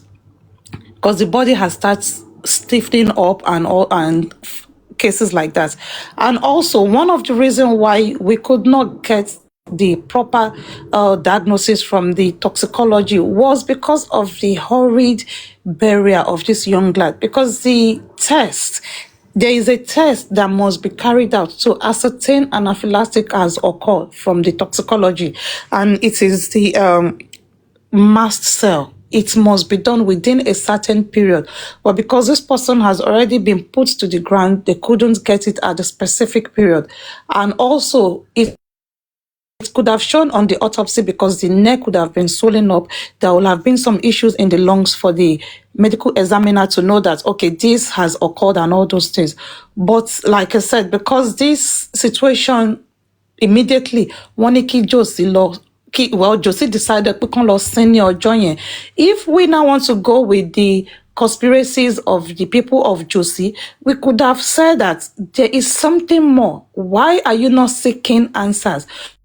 Why are you not asking questions? Why were you so okay with they telling you it was the nurse, and you tell them you call the ballet that same day? A normal person that spoke with their child 2 or 3 days ago, and they called you suddenly that this person has gone to grave beyond. You are supposed to ask questions. You're supposed to how, why, when, what happened.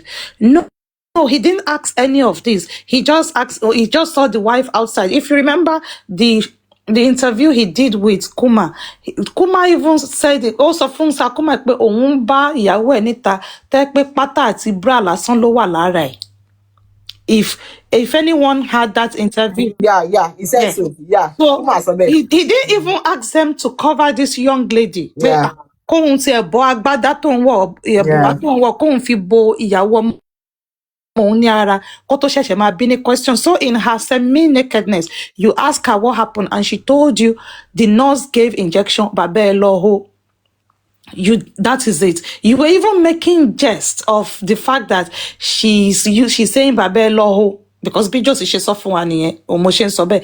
You're making jest of her, thinking you're doing oh, bere question. Oh, so nurse not that kilo de kilo shele kilo fun. Because when we ask this question, that is when Josie will say, I'm just a carpenter. There's nothing like that. But these are questions. Or he would say that he was in shock. And he was in shock. Yeah, he was in shock. He was in shock, but he could look through his phone and call the Baale of Ikorodu. He was in shock. He had when Wumi said,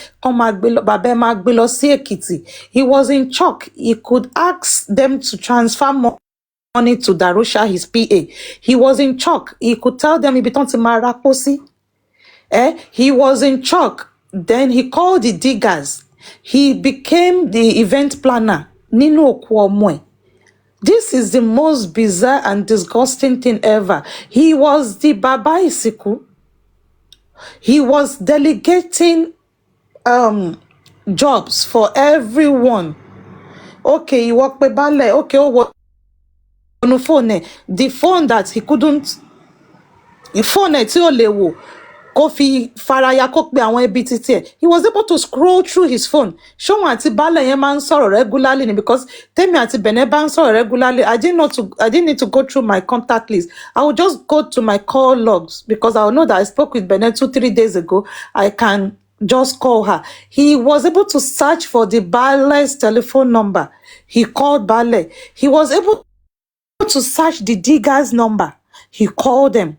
Kaycrown, there is a video of the interview of the baale that he said it with his mouth that he was the one that refused pé wọn ò lè sin ní òru, kí ló dé tó fẹ́ fi ṣe òkú òru. That was why Mohbad wasn't buried that night. If not, wọn bá ṣe ní òkú òru níjọ́ yẹn. He was able to buy plaster and cement tí wọ́n gbé lu ọmọ yẹn ní àyà níjọ́ kejì. Less than 24 hours of certifying him by to putting him on the ground. Less than 24 hours. What level of planner is that? Event planner tó tójó sí òsì ní ayé yìí. Continue.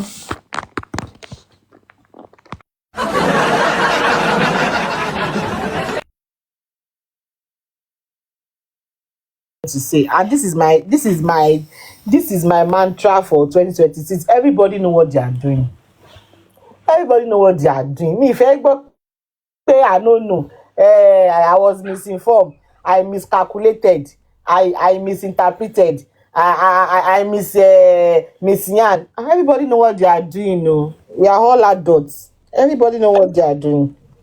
He was in shock. He learned how to go and steal Wumi's jeans.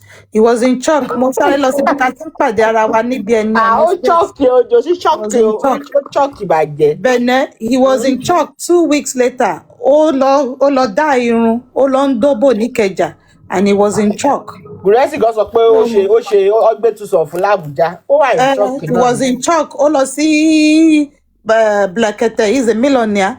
Also, if I see Baba, you are looking. If I don't see fine girls like you, I will be okay. And he was in shock. Okay. Kí kẹ́dá mi kéka fẹ́ sàn kan. Iye ọdún tẹ̀tí pẹ́ tí Josie ti wọ skinny jeans. Mi ò mọ̀ nǹkan tó ṣẹlẹ̀. Tí pẹ́ ti wọ skinny jeans àti chain. Àbí Kaycrown náà wà in shock ni. Kí ló ti Kaycrown ṣe sọ̀rọ̀? Kaycrown busy. Kaycrown bó ṣe wà ní sọ́lẹ̀ tí lọ ra catfish níbẹ̀ yẹn tó máa sè bẹ́ẹ̀ yẹn. But in all of this, Kaycrown don't go market like that. Ó kàn ju aṣọ pocket. Kaycrown is 4 p.m. now. Have you checked on our gospel musician? Make una leave Kaycrown.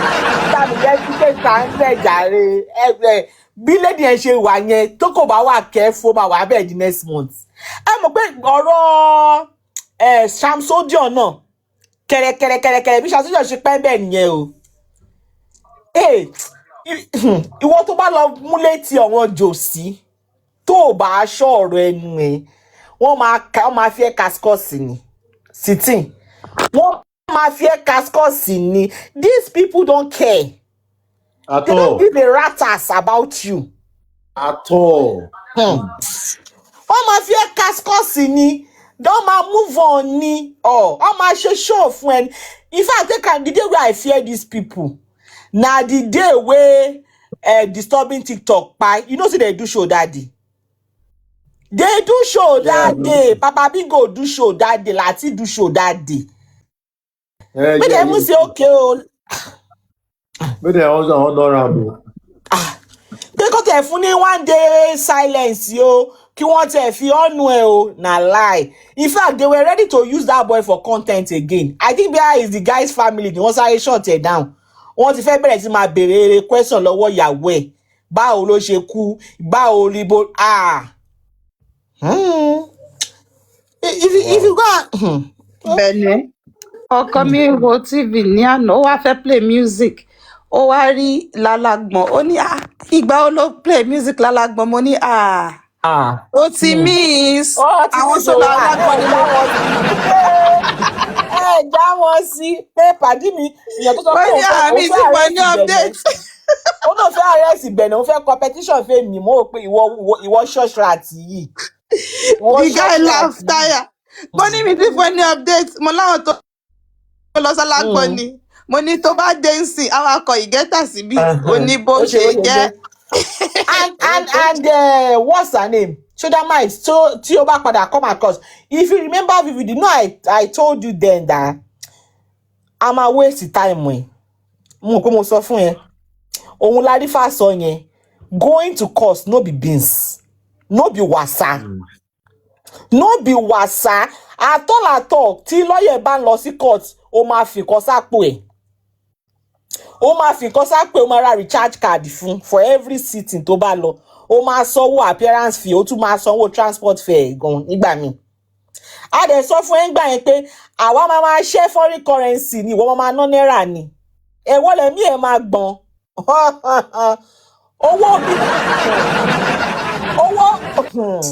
Owó tó máa ná fún lọ́yẹ̀ gan, owó tá a máa papà wà ni. And I told you then that you are a single parent, you don't have husband. Oh, ni ìwọ ni mama, ìwọ ni baba. She's a divorcee. She's not a single parent. She's a divorcee. That ni baba, ni lọ́kọ, ìwọ ni baba, ìwọ ni ìwọ tó yẹ kó máa jẹ́jẹ́ máa tọ́jú àwọn ọmọ ẹ. And I told you then that sórí wàhálà tó ń wá yìí, àwa máa fún ẹ. Owó tó fẹ́ ná yẹn, owó tó yẹ kó máa fi tọ́jú àwọn ọmọ ẹ, kó máa fi san school fees àwọn ọmọ ẹ, wàá fi ṣẹjọ́. We go waste your time. Àwa máa waste time we. Ìwọ ló máa lé, ìwọ ni jẹ́ pé máa book ẹ for appointment báyìí, ó lè pè é pé ọjọ́ yẹn ni court máa ní sitting. You will need to leave that appointment. You will need, àbọ̀lẹ̀ sẹ́yìn pé contract tó ní pé kẹ́ wá gbà yẹn o, ó ní pé bí ó ní show kan fún ẹ tó máa lọ, ó lè jẹ́ pé ọjọ́ yẹn lọ́yẹ̀ máa pè é pé madam o, ó ní ẹ gbọ́dọ̀ yọjú sí court. Wàá tún fi ìyẹn lẹ̀, owó yẹn tuntun lọ nìyẹn. Ó máa jò sitting, ó máa jò. Èmi ti sọ fún ẹ tẹ́lẹ̀. Èṣù náà òun fẹ́ bẹ́ẹ̀ náà, ó sọ pé kò sáyé, bó jẹ́ góńgó mú yà máa dúró síbẹ̀. We don't look for trouble, but à ń sá fún wàhálà. Mo ń sọ fún ẹ ńgbà yẹn, ó sọ pé dábẹ̀ yẹn, ó máa arrest mi, mò ń gbé lágége. Okay. Agége tí mò ń gbé sí lágége o. Àborílẹ̀ gọ̀nù. Nǹkan tó bá òun kó sọ o, ó sọ pé mi gbé lágége, òun máa arrest mi. Èmi ò ní láti gba lawyer, I will represent myself. I'm also mi tẹ̀ gbé lágége. I've never lived in Agége. Wọ́n sọ pé ó máa arrest mi o, ó máa arrest Ṣubí mi, wàá arrest State mi, everybody ló máa arrest. Kò sí nǹkan tó sọ tán. Àṣé o ò tẹ̀ níran. Mo ṣì máa respect mò ń jọlá ju ẹ lọ. Mò ń jọlá ò pẹ́ níbẹ̀ yẹn náà. Bó ṣe useless tó, ọkọ ẹ̀ àtàwọn ọmọ ẹ̀ dúró tì. They stood by her. Ó wo wájú, ó rí ẹbí, ó wẹ̀yìn, ó rí ẹbí.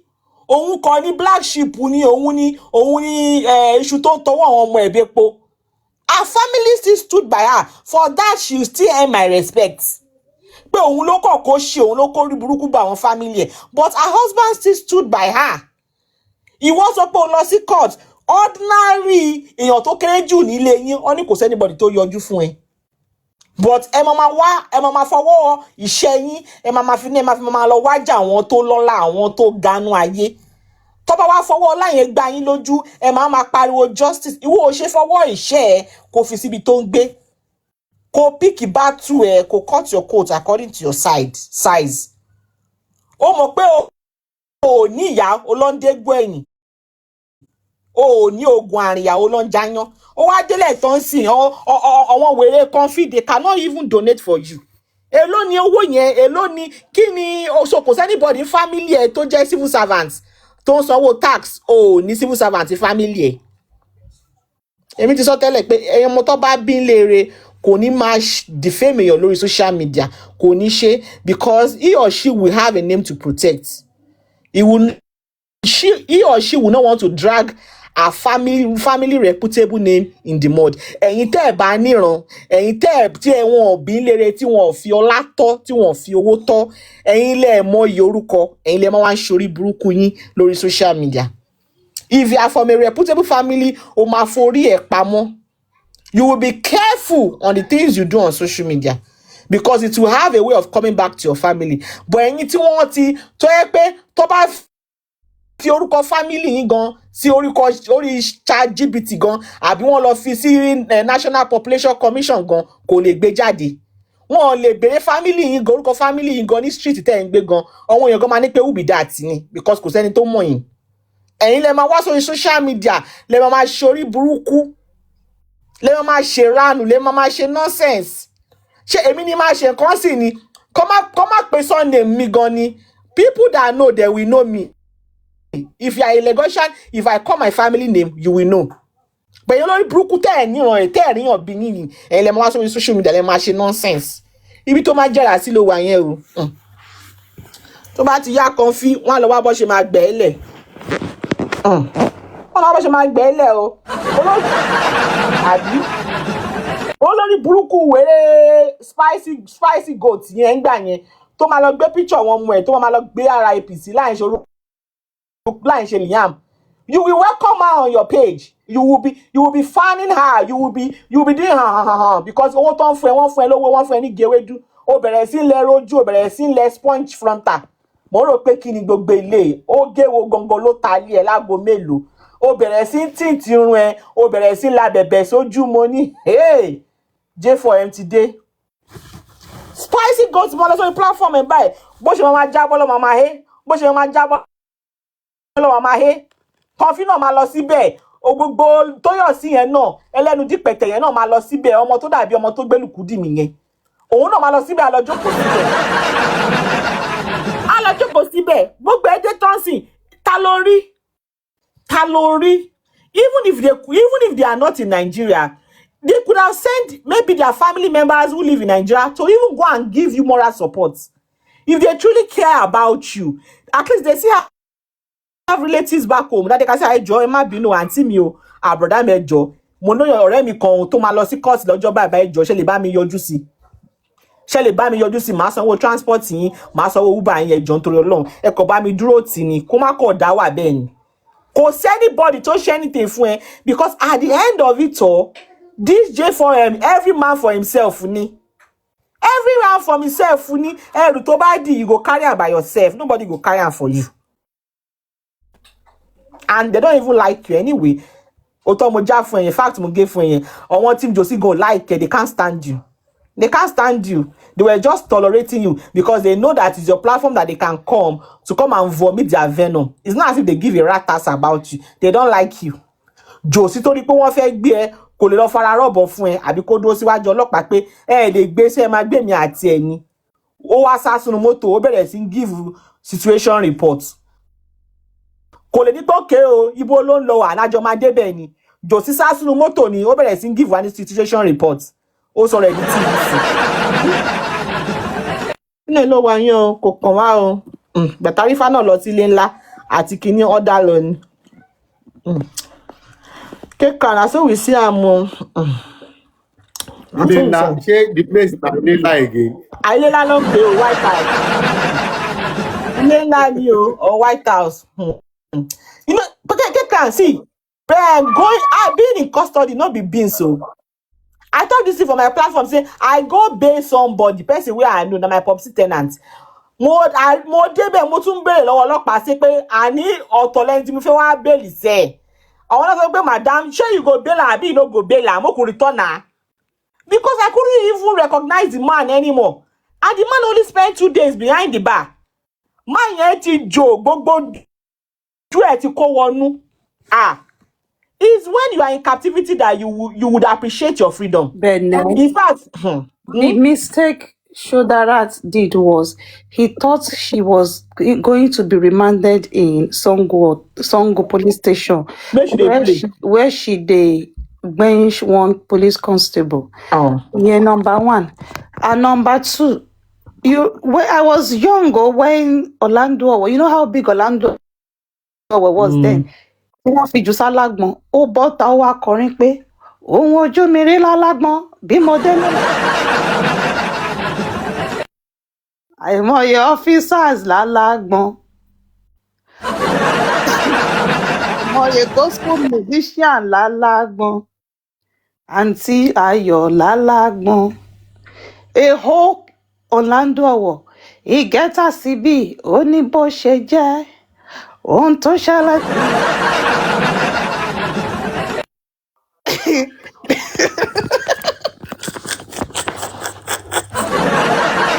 aago mẹ́rin ti kọjá ṣó dà bẹ́ẹ̀ ẹ́ kó máa kaycrown kó máa dá bẹ́ẹ̀ o ọ̀rẹ́ mi ò dábọ̀ o.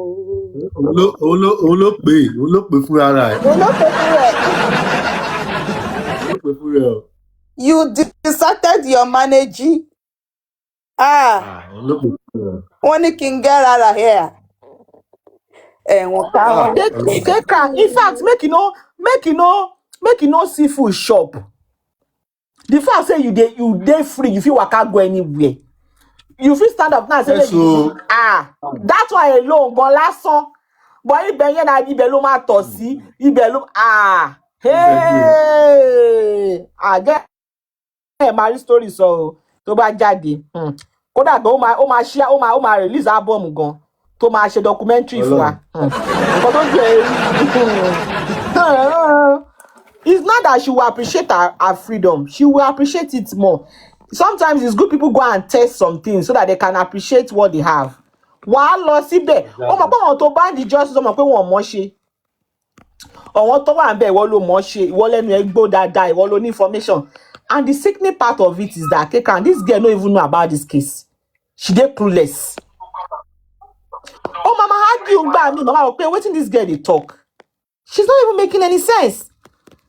Àwọn wòlé tó bá kó sókè àwọn lọ́tún máa correct ẹ̀ lọ́wọ́ máa tún máa correct ẹ̀ pé sister Shodamite kò rí bẹ́ẹ̀ o, kò ń ṣe báyìí, kò ń ṣàwo o. Wò ó sìn, ọ̀gá ẹ̀ tó kọ ẹ̀ ń ṣe Papa Bingo ó tún play game lọ́jọ́ wo. Life must go on.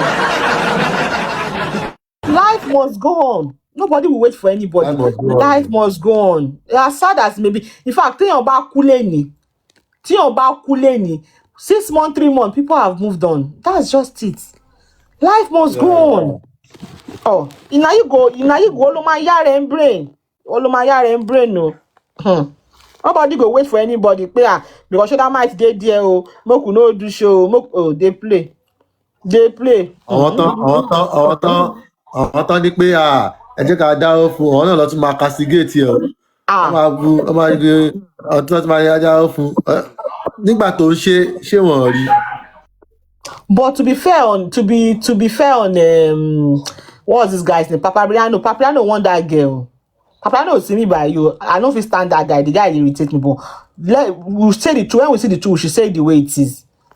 When she start from Papriano platform, Papriano won at that time. So you say you get car because Papriano don't know saying be fugitive. Nobody know where he live. You get what I talk. Papriano he practically is on the run. He cannot be pon ma pon yala ya to be Papa Bingo da. Ko disclose location ni. To ba disclose e le ni wọ́n ma gbé lọ́la. So Papriano know say in day in captivity. In no fi no. In fact Papriano no fi go party. Ìwọ tó dẹ̀ mọ̀ pé o fare pamọ́ bí Papa Bingo gbogbo àwọn family ẹ̀ Josi gbogbo wọn ló mọ̀ bí tó ń gbé àwọn ìyá àti bàbá ẹ̀ wà àti ìyá ẹ̀ tún jọ ń ṣe show.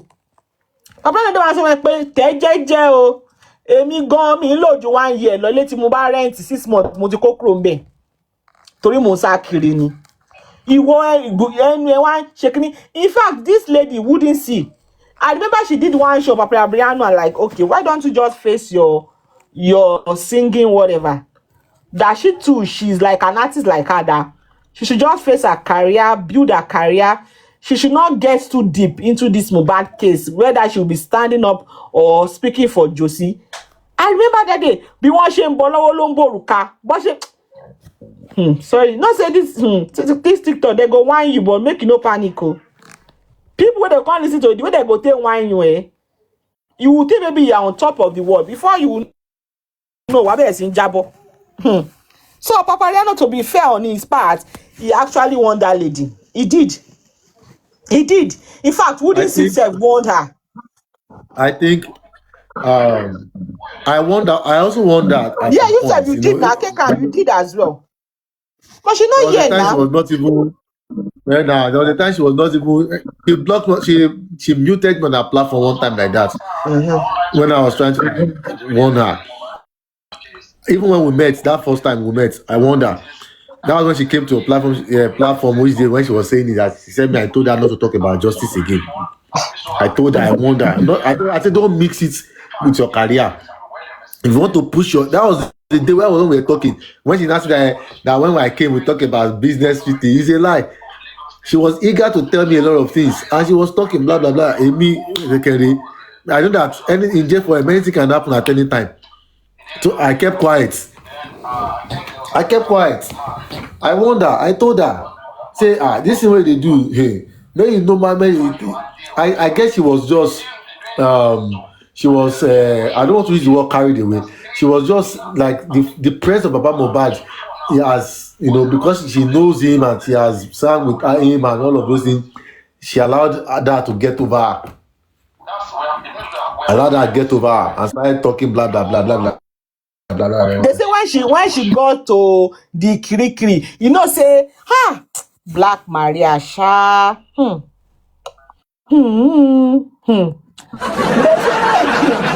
say when Baton dey Kirikiri, they say he put her for her the same Ọlọ́run about is ó bẹ̀rẹ̀ sí rí period there fast ni o. Bí ẹ̀jẹ̀ bẹ̀rẹ̀ sí ń tú lára ẹ̀ like. No, ṣé mo pé ó sọ fún wa kó tó lọ pé òun lòun máa bí the coming of Mohbad, the return of Mohbad. Oyún yẹn ló jábọ́ lára ẹ̀. Shoulder miles. Mo rí fídíò ẹ̀ ní court ibi tó ti káwọ́ sẹ́yìn. Girl, bossy man. Ó káwọ́ sẹ́yìn rojọ́ wájú. Ó káwọ́ sẹ́yìn ni o. Tí gbogbo jọ. Wọ́n ti yọ eyelashes dànù. Kí ló lọ wọ hoodie fún gan court like why are you wearing hoodie? Celebrity ló fẹ́ protect the image. Court yẹn orú òmùnú court ni. Gbogbo ẹ̀ máa gbá ẹ ṣàbà ra pure water fún coffee for the.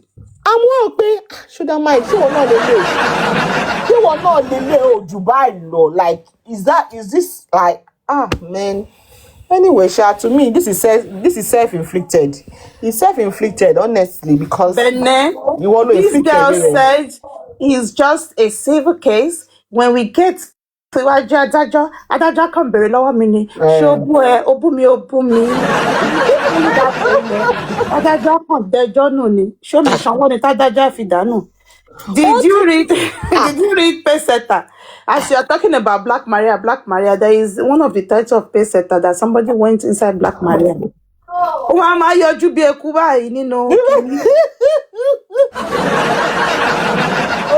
Fi eyelash roku ọba. Ọlọ́run, they no dey tell person. Court case no be beans. In fact, èèyàn tí wọ́n pa ọmọ ẹ̀ gan. Àti máa lọ sí kéèsì gan ní Nàìjíríà gan tó bá yá ó máa sọ òun gan ló máa padà abandon kéèsì ni. Èèyàn tó yẹ pé òun ni complainant o. Ká má wá sọ̀rọ̀ tó yẹ pé defendant ni ẹ. They're gonna waste your time, man. Bọ́n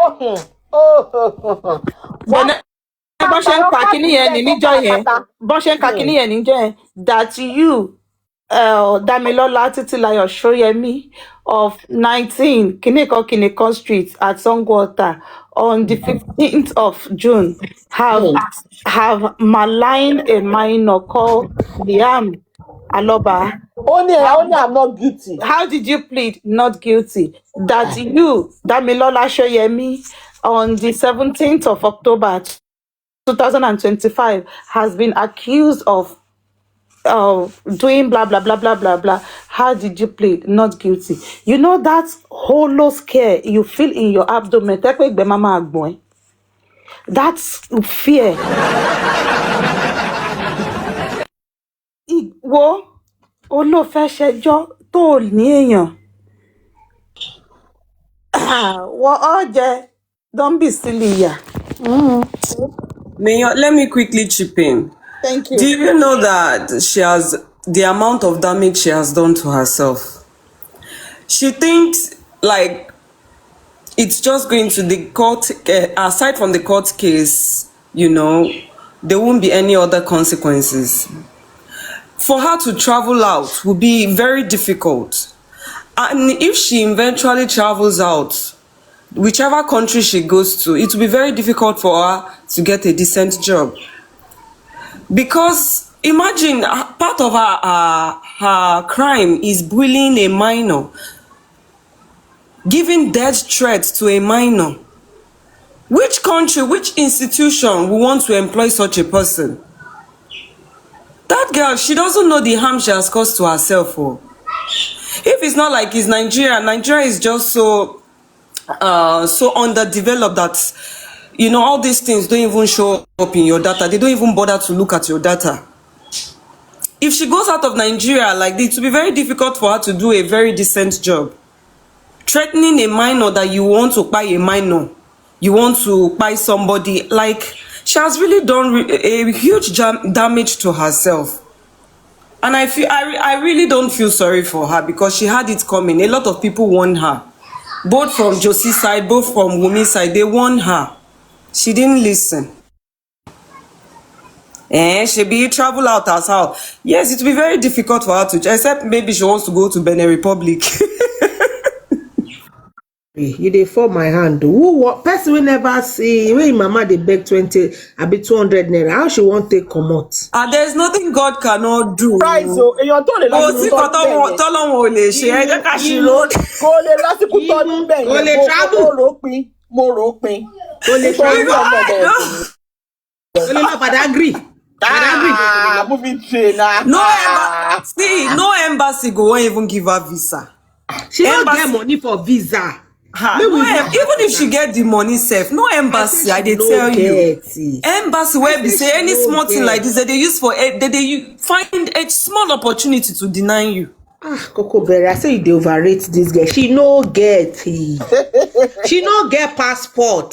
Ṣé mo pé tẹ́sí mo wá bínú tẹ́lẹ̀ pé ṣé kò ń wo career ni ìgbà tí kaycrown wá play orin kan tó play mo ní àwọn ìtumọ̀ pé òun ò ní career. She no get person wey no get money to do visa abi passport. She no get mo rò pin. Ẹjọ́ kí lórin tó kọ ń gbà yẹn o orin tó kọ tí kaycrown play yẹn o normal orin tó máa ń kọ ní praise and worship òun náà wá pàtàkì wá fi auto tune sí báyìí. Àìṣẹ̀dá àbíkírun rẹ̀ kọ́ ló kọ́ mọ́ pé olórí burúkú jẹ́ ó fẹ́ dì mí létí ní ṣá ó lọ tó tún ṣe ló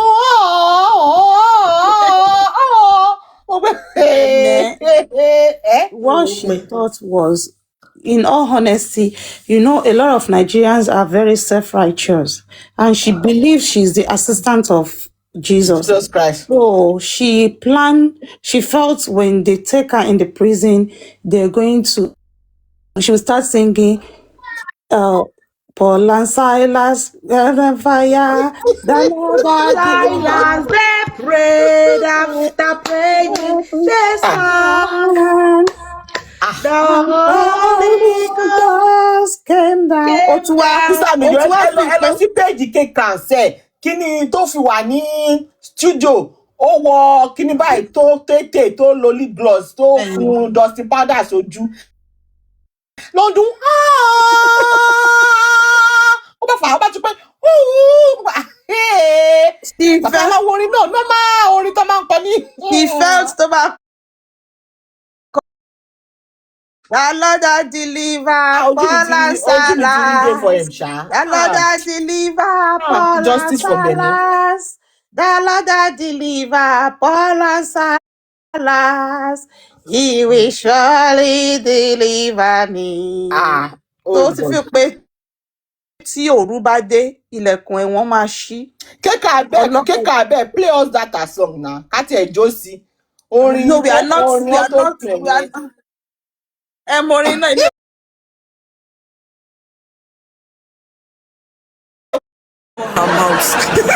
Kaycrown abeg, shey you get like to make play. The song they move before her mouth. Bóyá tó bá ṣe tí wọ́n gbọ́, wọ́n máa mọ̀ pé mi parọ́. Oh yeah, play am for us. You don't think say middle of the night? You people are not getting it. She felt that middle of the night, the the gate of the prison will be open, and the shackles will be broken, and the Spirit of the Lord will descend. And while the guards and the rest of the prisoners were sleeping, the angel of the Lord will hold her by her right hand and step her out of the prison. And then she's going to come out and say, you can see what the Lord has done. Come and join me and see what the Lord has done. I am free. I am free. Omo, you not there, you go there, you go grow old. You see, Oripala was laying alabosi. Oripala was laying alabosi. You go cry. You go explain, tire. Mumbe, what time? Oh, it's 4:25. Tago marun batilu. Cut to my close. Ejo. Esha ba mi lo fun lomi. Ibi, this is my own token. Ẹ fún ní pure water. Bóyá water wà yín ṣe máa ní láti lọ ra ọṣẹ joy soap fún o, because ẹ ṣáà rọṣẹ joy soap fún kó ṣáà wẹ̀ kó fọ̀dí, ìyẹn ni ti tèmi. Ẹ ṣé gan. It is well, sir. So that might tó bá rí bákan náà ṣá, because the way bá ṣe ń wò gan ó dàbí pé everything ti di yam pepper scatter. In fact, tomato 1 week ń bẹ̀ yẹn. Unfortunately, public holiday wà lọ́la. So hope is another Wednesday. Ayé ṣọ́dá máa ti padà gbàjẹ́. Ó ti padà gbàjẹ́ o. Ó dà ayé ìrún. Na during that time, my public holiday just the day anyhow. Èmi tí mo sọ wípé ó máa ṣe period oṣù méjì níbẹ̀. Ẹ rò pé mò ń ṣe ẹ̀ fún mi nǹkan tí mi sọ. Unfortunately, the angel we're supposed to set shoulder might free got drunk from drinking Bacchus. Ibi tí mo tún dé ìwọ̀ bọ̀bọ̀ Titus yẹn, bọ̀bọ̀ ẹja mackerel, bọ̀bọ̀ tó ń pè ní Titus fish yẹn. Ṣé mo gbọ́dọ̀ bẹ́ẹ̀ ẹjọ́ tó arrest shoulder might? They actually cut that day o. Yes, ṣe kó tó pé òun wà ní pé DNA tí wọ́n jọ ń ṣe show tó òun náà report tó ń jọ ń ṣe kinní. Àbí ṣọ́jọ́ yẹn kọ́ ló lọ sí kóòtù ni. Ṣé mo pé olórí burúkú ẹ̀ ò tẹ̀lé shoulder might lọ gbà tó ń gbé shoulder might lọ? And the idiot came here today. Oh, he was at the comment section Titus today. Was there when they were carrying shoulder might o tí wọ́n ń gbé lọ o. Titus ò lè sọ pé my name is Titus, I am a freedom fighter, we die here. Olórí burúkú ẹ̀ kò sọ kankan o. Orí social media ló wá ló bẹ̀rẹ̀ sí sunkún pé àwọn ti gbé. Josie ọba ti lọ dúró síwájú ọlọ́pàá pé wọn ò lè gbé lọ àti so you think somebody can physically stop and. Sami ó yẹ kí tó ti ṣe bẹ́ẹ̀ truly. Wọ́n máa pààkì àtòun àti Josie àtẹ̀pọ̀n Josie wọ́n máa lọ dà wọ́n sínú black maria. Tó bá kú okú fún shoulder might náà nìyà. Ìgbà tó sọ ẹ̀gbọ́n kan tẹ engineer sọ engineer ní bóyá Josie kọ rò pé kí bẹ́ẹ̀lì má lọ di méjì.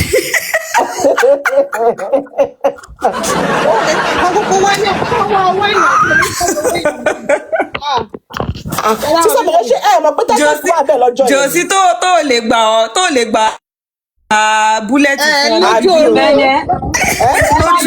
nítorí Titus mo ṣe gòkè Titus wà bẹ́ẹ̀. Mo ti pe Titus candy máa wá sókè. Ṣé Titus rówó jọ tó fẹ́ lọ bẹ́ẹ̀lì yan station? Mo ní kó náà wá bẹ̀ lọ́jọ́ yẹn òun náà ṣe fara rọ́bọ̀. Nítorí pé Titus wà ní UK yíyan mí ìpò wà òkè Titus wà òkè títí ló ń sọ. Mo wà òkè mo bí ìpè kò ṣe tẹ̀lé shoulder might lọ. Mo lè fò láti UK wá sí Nàìjíríà ni. Pé J4M lọ wọ́n ń jà fún. Kò lè fò láti UK wá sí Nàìjíríà ni. Tẹ̀bí àgbà òfò. Physically now. Titus ẹja kote. Candy Nisuru, was he not there physically? No. Orí page ló wà o, kò sí bẹ́ẹ̀ physically. Okay, àdúrà mo ṣe ń gbọ́mọ̀rọ̀ bí ó wà bẹ́ẹ̀ physically. Bọ́n Titus ti fẹ́, àléyàn ti kú sí UK, kò lè lọ sí Naija. Àléyàn ti dà wọ́n. Ó ti claim asylum, kò lè lọ Nàìjíríà. Ó ti di junkie sí UK, kò lè lọ Naija sẹ́ẹ̀. Titus lọ Èkó. Titus ló fẹ́ parẹ́ lórí ọ̀rọ̀ Mohbad. Fámìlì ẹ̀ kan kíní náà fi ṣèdájọ́ ẹ̀ ní UK. Wọ́n ní kò wọ́n tí pa ni wọn o. rí justice wọn rí justice fún yẹn ó ní kémi lọ béèrè pé àwọn ti rí justice. Justice òṣìwò lórí ó ṣe ní pé kó sọ orúkọ brọ́dà yẹn ká lọ Google ẹ̀. Justice wèrè wo. Ẹ̀yẹn sáwọn Brọ́dà yẹn Titus. ó kú tó ẹ̀yìn yẹn. Titus ló ń jẹ Titus ní family name wọn Titus ní family name wọn. What kind of a name is that? Titus. Titus Taylor. Can't show serious about kàn ṣàwàdà. Mi ò ṣeré o kò sí yàgò no kò ń ṣeré o. Ẹ bá kọ́ káàdì mọ́ dáadáa o káàdì mọ́ dáadáa. Ẹ bá ti pàdé ẹ̀ comment section ẹ̀yin ẹ sọ fún pé family ẹ̀ Titus tó fi ọ̀bẹ pa ní UK ńkọ́ á sọ fún yín pé kò kùn ẹ̀ àwọn ti rí justice kékeré mi lọ wo news ó máa ń mú kí lọ wo news ṣé ti ló máa ń pé kí lọ wo news ní pé àwọn ti rí justice kó tó máa sọ fún mi. Justice òṣìwò ló ní tó lórí burúkú pé ò lè ẹni pé China testify China ní true Titus ló ń jẹ́sẹ̀. Orúkọ yẹn gẹ́tà sí bí o Titus. Ẹ bá dẹ̀ lójú ẹ̀gbọ́n jọ Titus ẹja kote ó jọ Titus. Wèrè ti gbójú ẹ̀ jáde ni. Àní táwa bá ń ṣàlàyé èèyàn fún yẹn má máa mi kù. Mi ò tẹ̀ mí tẹ̀ Titus lọ́dọ̀ Sakiki ń gbà yẹn láti rójú ẹ̀. Tẹ bá rí gbó owó ẹ̀. Irọ́ ni o. Titus ẹ ti rí Dámilọ́lá Titus ẹ ti rí Titus Taylor ló ń jẹ Taylor ní family name kí ni surname wọn. Kò gbọdọ̀ jẹ́ pé Dámilọ́lá Taylor lórí ilé ìtìmọ̀ o. Oh God above. Bẹ́ẹ̀ni tí mo máa I go lie for you ni kò ń ṣeré o.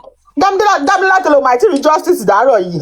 Ó láwọn ti rí o kan tó máa sọ fún mi comment section tí bá ti ń ba wí nìyí bá ti ń ba wí bí ọmọ kókó láwọn ti rí. So bàbá yẹn máa ń jẹgbó. Igbó labí ni.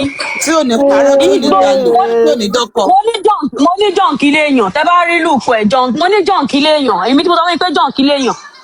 John kí ní sẹ́. Wàhálà mi ní máa take it serious mọ́ sí. Ẹ má take Titus serious o. Kò sígbà tó kò ń sùn bó ṣe wà yẹn kò ní. Tẹ́ bá wà láìbù lóru kẹ́ wà láìbù lọ́sàn-án ẹ máa rí Titus ọmọ rìn kiri kò ń sùn títí ló sùn. Have you seen him before? Sister Bukky said he looks like a junkie for you. Bẹ̀ẹ̀ni ọ̀nà máa ń jẹ gbó bí ẹni ń jẹ tábà mọ́là. Ọlọ́run ọ̀jẹ̀ mọ́ínmọ́ín ti gbó ni bóyá wà ń jẹ́ gbó ni. Titus má bínú sí mi ní bínú sí ẹ mọ́ honestly. Tẹ́bá ti pàdé Titus ẹ má engage ẹ pẹ́ bá ẹ ṣáà máa rán lépè ẹ máa rán lépè ní kí wọ́n pàdé ẹ̀ comment section. Mi ì fi ń bínú sí láti torí láti mi ì fẹ́ sọ̀rọ̀ ọ̀rẹ́ kaycrown ni. Àwọn èèyàn kan wà tẹ́ pé mo máa ń pardon wọn. Tí ọba ti mọ ọdẹ. Sister Gabi èyí tún wá how is it related to Damolate? Àní family èèyàn nìyàn òun gan testify pé wọ́n ti rí. And Taylor is actually a very big name. It's a very common name among Lagos. Yeah, it's a common name. In fact, it's a Lagos name.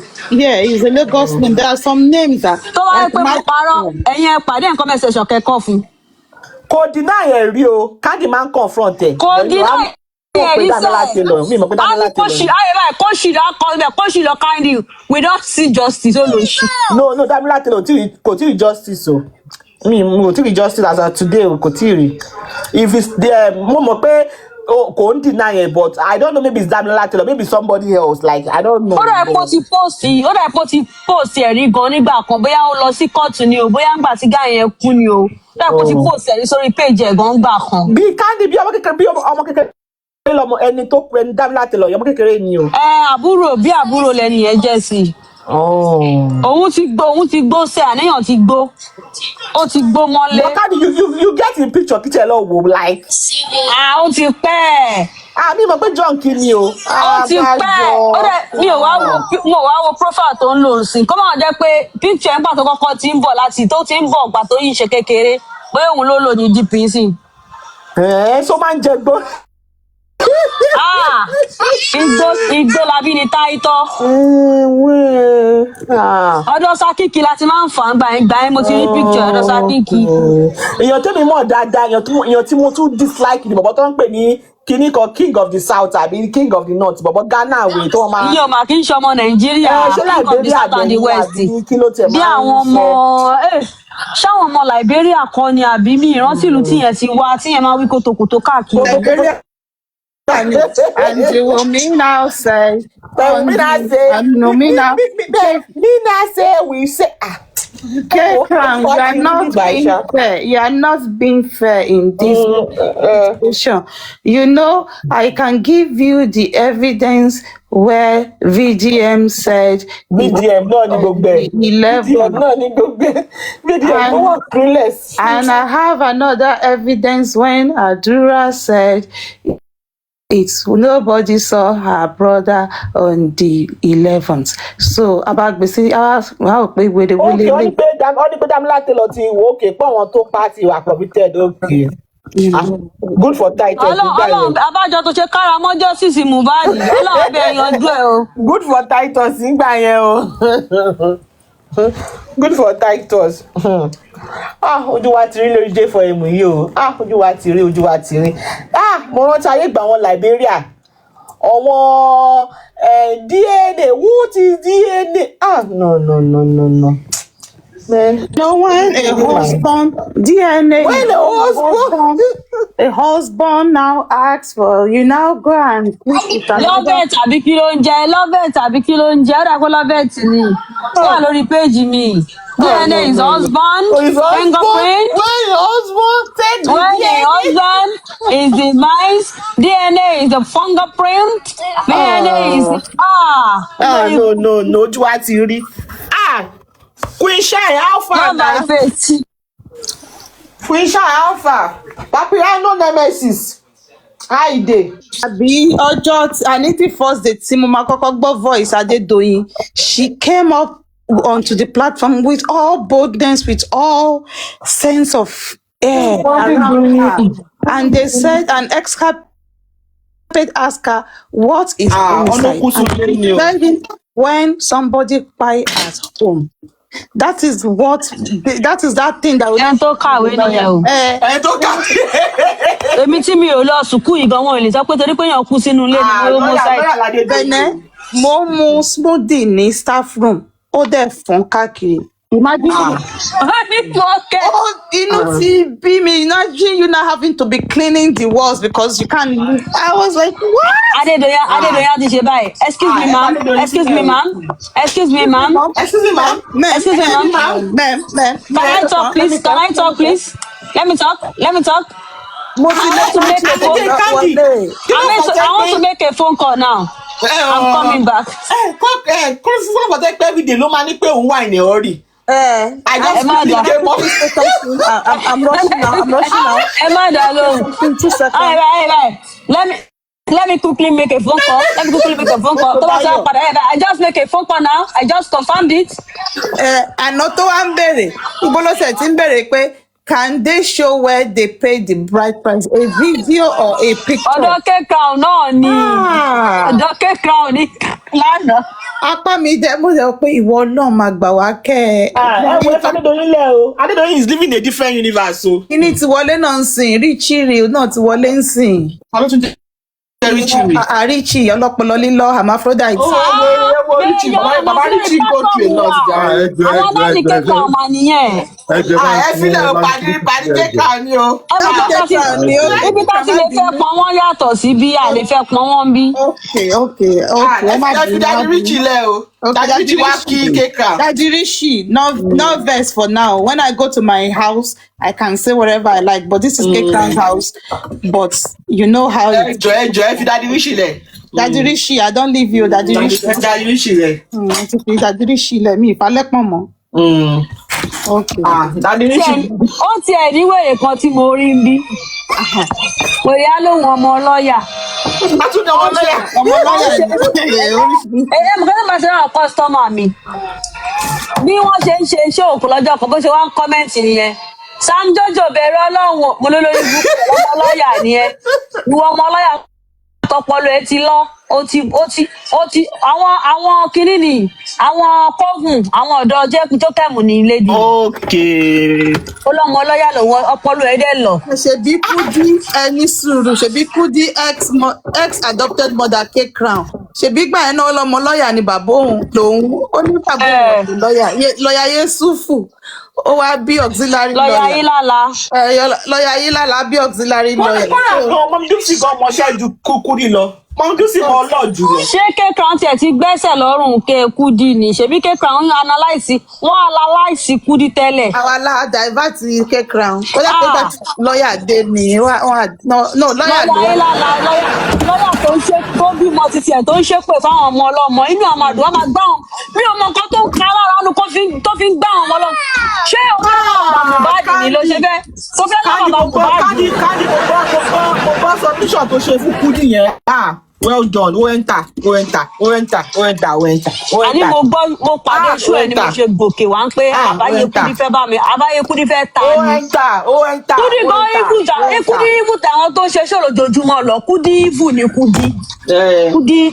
Kudi ibù ni Kudi. Kudi sọ pé kaycrown pé ọ́fà ni kaycrown ṣé wọ́n lọ abandon ẹ̀ síwájú. Kudi tó jókòó tó ń sọ wípé ìyá kò ní jèrè ọmọ tó bí ṣé Kudi máa jèrè àwọn ọmọ títí ẹ̀. Ó jókòó sọ pé ẹni tọ́mọ ẹ̀ kú oní kò ní jèrè àwọn ọmọ tó kù lọ́wọ́ ẹ̀ ó dẹ̀ bí àwọn ọmọ títí ẹ̀ tó bá gbé ọmọ yín ṣépè ara ẹ̀ máa gbóná ojú ẹ̀ máa pọ́n òun pe spendi olólórí burúkú ni spendi torí pé ó gbowó lọ́wọ́ yín age-mate ọmọ ẹ̀ tó bínú òun pe lólórí burúkú ẹ̀dẹ̀ lẹ́wọ̀n aláàbọ̀. Ṣé Kudi ló dá owó yẹn ni? Kò tiẹ̀ yé mi no matter nǹkan tó lè ṣẹlẹ̀ kò tọ́ sí ẹlẹ́nu láti máa pọn ọlọ́mọ lólórí burúkú ó tẹ̀kì yára rárá kó tó máa pọn ọlọ́mọ lólórí burúkú ìyá òfò ló máa ṣépè fọmọ ọlọ́mọ lọ́yà yá màá nẹ́ẹ̀gì kí tiẹ̀ ní búkì tiẹ̀ máa ń pè ná turkey smoke àbí kí nìyẹn tiẹ̀ fún. Overcooked turkey. Ó ṣe ànímọ́ nẹ̀yọ́ bẹ̀nẹ̀ ó dà kí mo ṣí ẹ̀ ṣó tó ṣe fún ìyá Mohbad sí yín. Kudi ọ̀dẹ̀dẹ̀ gbọ́n ó dẹ̀ ń ṣépè fún woman yẹn. Candy Kudi abóra jẹ̀bi Ọlọ́run. Ó ti fọ́ gbogbo skin yẹn kúrò láti ló kù. Ara ẹ ti padà ara Kudi ló kọ́kọ́ padà ẹ tó wà láyé tá ara ẹ ti padà sọ́run. Kudi ni máa kọ́kọ́ rí tó pé a tún máa ṣó bọ́ọ̀dì tó ti rí pálapàla. Olóṣì abóra jẹ̀bi Ọlọ́run. Òun ni máa tún rí lẹ́ni tó ń gbé ìlú òyìnbó tó máa wọ bra tó máa pọ́nyàn sí méjì. Ọlọ́yàn mẹ́rin láyà. Moving train Candy àti Bẹ̀nẹ̀ ẹni sùúrù náà ṣé ti gbàgbé pé ex adopted son ẹ̀ lẹ́tìǹbù ń bí yín sìn. Kò kàn wá o. Kaycrown ti gbé tí sọ̀hún Kaycrown ráyè kò kàn wá. Kaycrown ti dis mother ẹ̀ ó ti dis mother ẹ̀. Látọdún wo.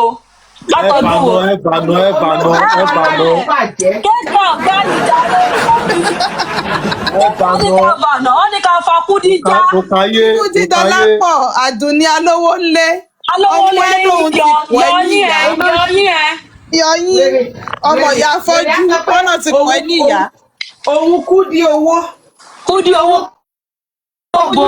òṣì Kudi ìṣẹ́ ló máa pa òṣì bí. Àkókò ọmọ 26 years old lọ ra Nissan tó padà wà pa ìyẹn tó máa sọ́ọ̀tì ní olóṣì oníjẹ àkóso olójẹun irin ara ẹ ò bá lọ lórí àrùn ó máa gbọ̀n kiri bí ewé ojú omi ní wèrè. Ayé Kudi ti ta olóṣì ó ta pa lẹ́kàn ní alájà skindus àwọn lẹ́kàn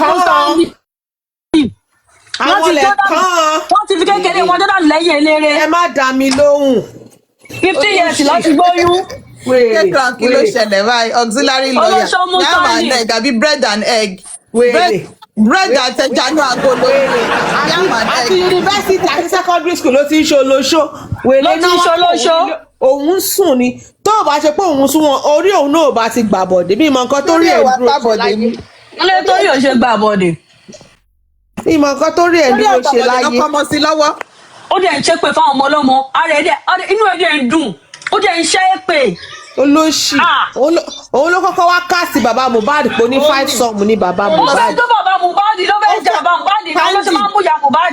Candy kì í ṣe pé ó fẹ́ do ó lọ́wọ́ 5. 5 rounds 3 4 5. Kí ló sọ ní ẹ̀rẹ́? Ó fẹ́ yan Sani ní bàbá in less than 6 hours. olóṣì ó fẹ́ gbẹ̀bí bàbá Mohbad. ẹ̀yin àti Sunday ló fi gba pátá ní bàbá Mohbad. tó bá lọ ṣe olóṣì you wan sleep. mílìkì tútù ló pò sí mílìkì tútù olórí bílò tútù àti mílìkì ọlọ́pẹ. ológun bàbá Mohbad ìyẹn náà nítorí nǹkan tí ìyẹn náà jẹ nìyẹn náà ṣe lè bọ́ ta wá sọ̀rọ̀. kí ló kọ bàbá ń bàbà. búrẹ́dì lọ fi gba pátá ìdìbò sí. búrẹ́dì lọ fi gba pátá ìdìbò sí. wọ́n wà ní ọmọ kò nílé dáná ó máa lọ ra oúnjẹ tékèwé á máa wọ̀ ọmọ ẹ̀ fún ọkọ ẹ̀. kọ́kọ́ ni àbísí wọn lọ àǹtí nìyẹn àǹtí Nurudeen. kàkà kí n fẹ́ Nurudeen máa fowó rajá. máa fowó rolóńgbò. máa fowó rolóńgbò. máa fowó ràgbé ajá. máa fowó rolóńgbò. tó máa dún mìíràn kàkà kí n fẹ́ Nurudeen máa fowó rajá. máa fowó rolóńgbò. mìíràn ìyàwó bàbá jẹgẹjẹgẹ. olóṣì ọlọ́run ló máa tó ṣe ra àyà máa tàǹgà fún ó wá kun pa olórúkún foundation tọ́tọ́ fi sẹ́ǹtì ṣe ó wá ranjú ó wá tọ́lẹ́ẹ̀dì ó wá ranjú olórí burúkú lọmọ pẹ́ nìyẹn olórí burúkú ni ibi kan ni ìgbà kan ni ìyá Mohbad sórí tí ọba Mohbad sọ fún ẹ. olórí burúkú ẹ Andy ìgbà tó wà àti bọ̀bọ̀ actor yẹn tó tí ẹ lọ bú pé mental patient ni tó bọ́ tó bẹ̀rẹ̀ sí ní kanra gbogbo yín mi ò fọ́ fún yín. gbogbo yín mi ò fọ́ fún yín mi ò láìkí yín mi ò láìkí yín ìwọ tó wojú Ìyábọ̀dọ̀ ló lọ́ pòsì kiri ọmọ ẹ̀ ọmọ aṣáwèrè ń blọọkì àtẹ̀yìn mẹ́sì yẹn gbogbo yín ni mi ò láìkí yín gbogbo yín ni mi ò ṣe kiri kan Ìyábọ̀ now block me. Me and now block her. Blocking yẹn dùn bàjẹ́. olórí burúkú aláyé bàjẹ́ aláwọ̀ ọ̀kan náà kì ní àwọn ẹ̀dá àbí pọ̀ mọ́ ẹṣin. fẹnuwu géètì. orí balabala. ipo ló fi bleach ipo kàtọ́ ńlá ipo ń gbà yẹn gbà yẹn kọ́kọ́ ti fi bleach rẹ̀. olórí burúkú. aláwọ̀ kàlánkìnì. aláwọ̀ pọ̀ mọ́ ẹṣin. ara èyí tètè ni. olùsí overcook turkey. ẹ̀kan àwọn olùsí àwọn lẹ̀kan. ọmọ ìyá fọ́jú. ọmọ ìyá lọmọ prime boy yẹn olùsí níbo ló ti rí lẹ̀kan. ṣé wọ́n lẹ̀pọ̀n ni wọ́n ń jà sóko oko 25 years ago wọ́n tún wá ń jà sí lórí social network wọn àti búburú èyí kò tí overcook turkey wọ́n wá ń jà sílẹ̀ pọ́n oko olóko wọ́n ti jó dànù lẹ́yìn eléré wọ́n ti fọwọ́ ya pátánì wọn. ya pátákẹ̀ ẹ bá wa bíútì TikTok lọ́ọ̀yà o olóṣì wọ́n kàn máa fọwọ́ yẹ pátá sẹ́gbẹ̀ fọwọ́ ya pátá báwo wọ́n máa fọwọ́ yẹ sẹ́gbẹ̀ màámi kí ló ṣẹlẹ̀ èwo ni dájọ́ ọmọ wa máa play nǹkan tó ń play ó mọ nǹkan tó ń ṣe. èwo ni nǹkan tó ń ṣe. tẹ́ ẹ mọ̀ pé tí obìnrin tó bá máa kọ́ gbà àbálẹ̀ ọ máa rántí because tó bá ti sọ fọkùnrin pé àmì ò ṣe rí o ẹ máa lọ sí nice yàrá you will set the mood right o máa ṣe wàá ṣe ní jẹ́jẹ́ ẹ̀yin agbo náà ti ní kíkú dí káàdì sókè tán fi gbà bá káì ìyẹn ló sì ní bọ̀rọ̀ ìyẹn ló ní jù wọ́n ní ó gbọ́wọ́ sórí drum set ní náà gbé ó wá yọ̀dí sẹ́yìn kẹ́ńkẹ́ wọ́n Kúdí ò experience romantic first time. wọ́n lò nílò omi òjò ní ìlò wọ́n lò nílò omi pure water. ó dàbí omi tó fi fọṣọ kù.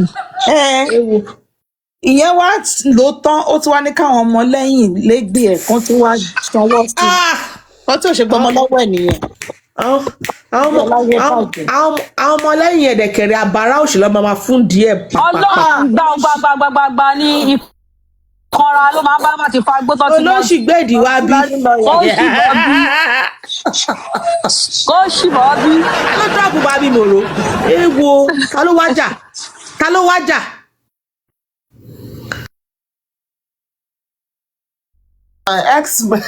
ex aunty kéka lẹ́sẹ̀ ayé ẹ̀ báyìí.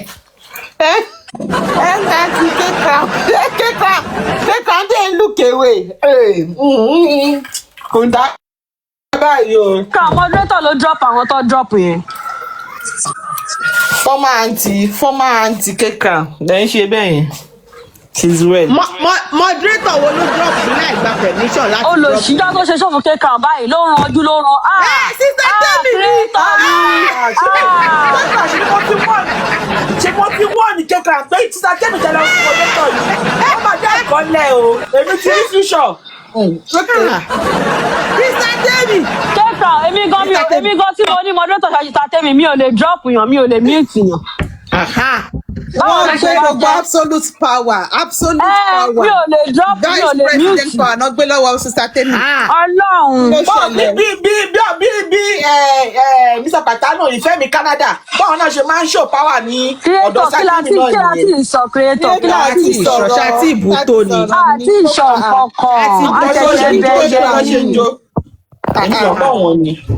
Kíyétọ̀. Àkànṣe kékeré crown ni tí bá fẹ́ àtẹ̀jẹ̀ bẹ́ẹ̀ ni àti ìsọ kankan. àwálé wá sọ̀rọ̀ sí TV ni dáadáa. Kíyétọ̀.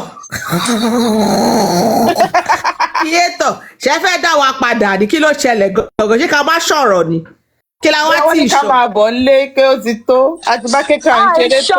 kankan kíláàtì ìsọ. àti gba ṣọ́ọ̀mù kékeré lọ́wọ́ látàárọ̀.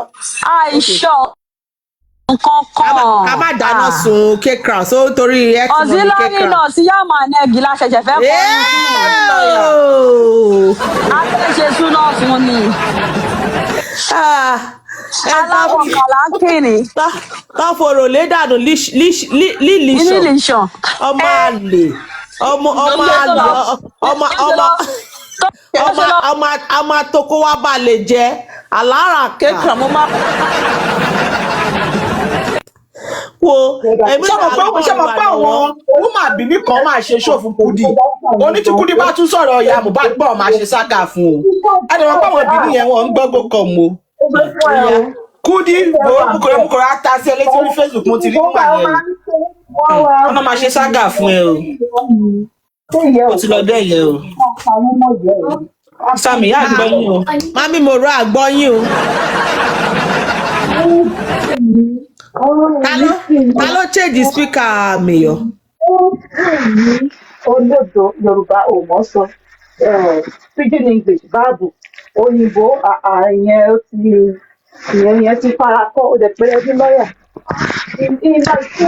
Ìgbà tó ń sú ẹ tí Dr. Siglam sú ẹ tán ní kókó. You are not audible enough. Mami mo rọ àgbọ̀yìn dáadáa o.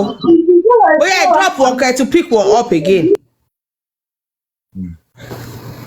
Olóṣì àlàyé bàjẹ́ ṣí Ìjẹ̀bú máa fi bá tẹ̀ jẹ́ ṣòfò ayé rẹ̀ máa ṣèṣàn olóṣì àgbáyé olójú yọ̀bọ̀ nàgbáyé rẹ̀ ṣé ojú rẹ̀ fẹ́ yọ̀bọ̀ ṣé òun ranjú bọ́ bòkú ọlọ́mọ ṣé òun yanjú bọ́ kò bá sọ̀rọ̀ wá ìwé ṣé òun máa tójú bọ́nu kámẹ́rà ró máa yọ ranjú wẹ́gbọ́n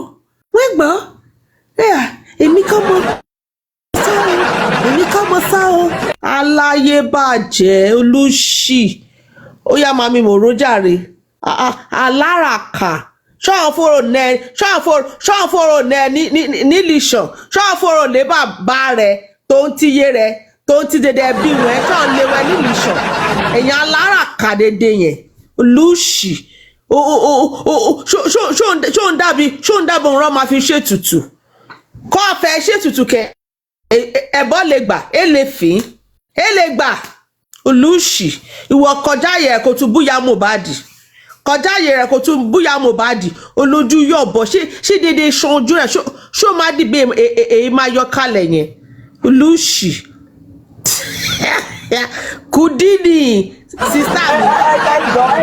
ẹjọ báwo la ṣe débi ọkọ mi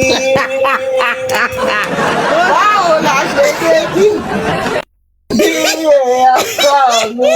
Money kì í sọ Jẹ̀bú fún ni. Olóbùkú ló wà. Olóbùkú. Oníṣàn lójú. Dédé ṣojú ẹ̀ ti fẹ́ já dànù tán. Alára. Okay, a sọ pé Gala Girl is out of Kérémọ́njẹ. Ṣó ti jáde ni? Tó bá jáde Ọlọ́run ṣe o. Gala Girl, ìgbèrè náà béèrè o. Kaycrown is 6 minutes to 5. Shop has closed for today. The Wednesday. We'll come back and. Bí ó ti jáde lóòótọ́ ni. Tó bá ti jáde. Kò jáde jọ. Bó ló ti fẹ́ jáde. Ó bá jáde kí n kán. Tó bá jáde that's good o because. Jáde àṣàṣà. Ọmọ yẹn sì wọn ní bàbá o. Òun nìkan ni ìyá àti bàbá ọmọ yẹn. Ó pé òun ọmọ pé Liam ní bàbá. Mọ́mí títí èmi ni màá èmi rèé sọ̀jẹ̀bù àyà wọn lẹ́gbàá. Ẹ máa ń lẹ́gbàá. Èmi ọmọ Jẹ̀bú. Ọmọ bíbí ìlú Jẹ̀bú. Àyà wọn lẹ́gbàá rèé sọ̀rọ̀. Ẹ wá nà ṣé mo pa àná tí ṣùgbọ́n mi ń play show wọn kọfí wọ́n ṣépè wọ́n lè pè kí lẹ́yìn gbogbo èpè yìí sì ṣé ṣọ́dámáì ti jáde. Ó bá parí. Lè ṣé gbogbo àdúrà èpè yẹn kíkẹ́ ẹ̀ ṣì wà ń bẹ̀ láì kò yé mi gbogbo èpè tẹ́ ẹ̀ ṣe yẹn sì need ẹ̀ kò necessary. I need action bí ògògò. Kò necessary.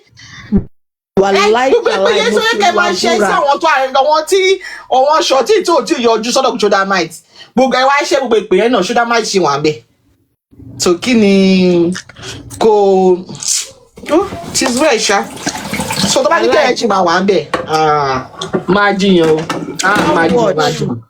Our life resemble wèrè. Our life resemble curse. Olórí. Wọ́n sọ pé vengeance ṣe sùn fún wa. Sísá tóbi vengeance máa ké kú ni. Ẹjọ́ kò síbẹ̀. Ìyẹn máa ké kú tiẹ̀ máa ní.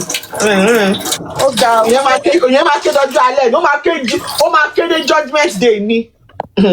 Vengeance nìkan ni máa rí tí wọ́n máa sọ pé ẹ̀rù ń bà àwọn èèyàn that people are living in fear. Ìwọ́dẹ̀ ló wọ́n máa ké lórí social media. Àwọn tó sọ pé ẹ̀rù ń bà wọ́n yẹn wọn ò ní dẹ lóhùn o wọ́n máa ṣe fàájì wọn lọ. Ìwọ ló wọ́n máa ké tí wọ́n máa làágùn tí wọ́n máa tọ̀ sára. You want to say they are scared. They are living in fear. They cannot breathe. They cannot eat. They are running scared.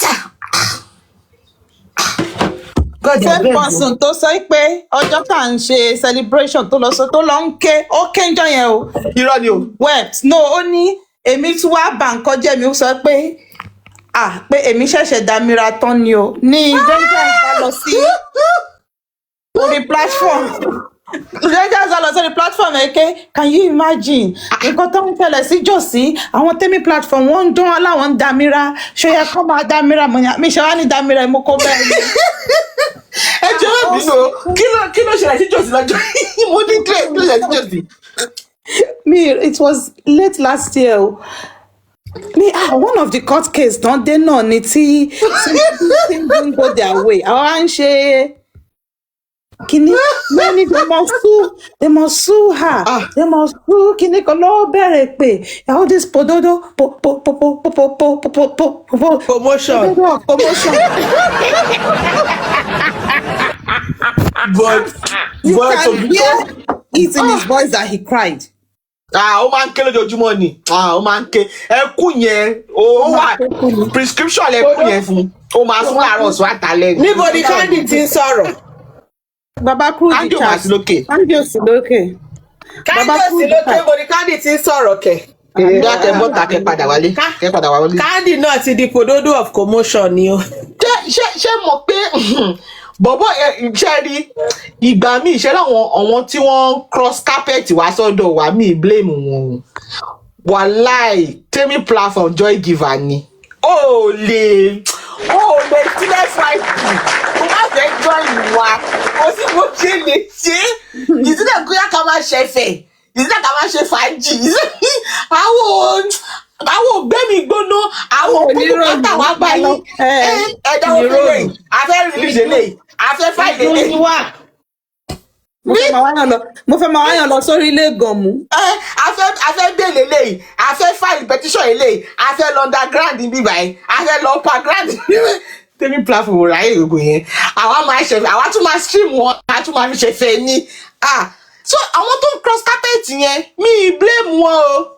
Àwọn onírònú o ní tẹ́lẹ̀ platform akọ̀làwà o. Akọ̀làwà o. Benel, mọ nǹkan tó máa ń dùn àwọn people ìjù. Tá bá ti ń ṣorí burúkú wọn, tá bá wá ń play wọn, tá bá wá analyze wọn, kíní yẹn máa ń dùn wọn gan wọnú sọ pé àníwèrè ni yín sẹ́, ẹ̀yin là ń bú, ẹ tún stream ẹ tún analyze wọn. Ṣé mo pé movie train ọjọ́ tí Báyọ̀ ṣe show fún Ọ̀túnba, I saw it coming. Wàláì, kódà Báyọ̀ gan pẹ́ jù lójú mi. Mo wà ń bẹ̀ ìgbà tí Ọ̀túnba àti Mr. Paita tó ń ṣe give and take. Mo ṣàlẹ̀ go pé ọ̀rọ̀ yìí pọ̀ o. Mo tún wá padà lọ sórí YouTube, mo tún wá lọ tún gbọ́ lẹ́ẹ̀mejì. Mo ní tí Báyọ̀ bá jáde fún Ọ̀túnba àbí kó jáde fún Mr. Paita, ọmọ àlè ni o, pé èmi gan máa lọ mẹ́sẹ̀jì ẹ̀ pé o gbọ́dọ̀ jáde. Torí yẹ̀yẹ́ yẹn kò dáa o, yẹ̀yẹ́ yẹn ò dáa o, wọ́n máa fi jòsí pa o. So èmi kan ti rí pé wọ́n máa sunkún wọn bí wọn dá, wọ́n máa sunkún jáde ṣáà ni. Wọ́n máa sunkún jáde. Lo and behold, bí Báyọ̀ ṣe show nìyẹn. Bí Báyọ̀ ṣe show nìyẹn, mo ní I saw it coming. Ọlọ́túnba máa ń gbé kunmú símú. Wàhálà díẹ̀ nìyẹn. Bayo has come for Tumba o. Bayo came for Tumba o. And in case you are not aware. Ẹ mọ nǹkan tó tún máa wá ń pa mí lẹ́rìn. Ẹ máa ti predict, ẹ máa sọ síta pé these people will come for us. And they will do the same. Ó máa ṣe kọ́tẹ́ predict yẹn. Kàkà kọ́ sọ pé olóṣìlẹ̀ kó ṣì lọ́jọ́. Ẹ̀yin tẹ́ pọ̀ rò kí ń dùn.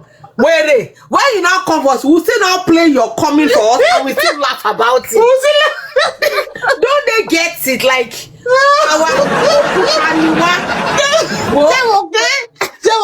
sísá sí ni wọ́n máa wá fọ́túnba yìí dey play ẹ̀yin tẹ̀sí ilé. Ṣé mo pé Benel, Sodamite pè wá ní Covun, gbogbo wa change orúkọ sí Covun. Like, wọ́n náà ṣàlọ́ àti trademark. Kí lẹ fẹ́ sọ tó fẹ́ àwa ìka United? Kí lẹ fẹ́ sọ tó fẹ́ move wa? Ẹni bandit ni wa àgbà with full chest. Ẹ wo gbà tí natural wà lọ́dọ̀ àwọn Josie team, ojoojúmọ́ natural man sad, ojoojúmọ́ lamentation ni, sub story everyday, sub story. Mi lè pàdé submission natural kí má rí sub story bẹ́ẹ̀. Sub story ni ìsídà bóyá bí a bọ́ ṣe arrest òun, bọ́ ṣe gbé òun, àwọn kékeré gbogbo ilé woman yìí go through a lot. Kí ọ̀kan rún 50 naira sápò ẹ̀ náà, àbúrò jẹ́ 100 naira card ẹ̀rùn sí lápò. Kékeré go through a lot. Ìgbà tó wá join wa báyìí, everyday na flenjo. Natural bẹ́ẹ̀ sí wọ́n. I dey tell you, we no get thinking cap at all.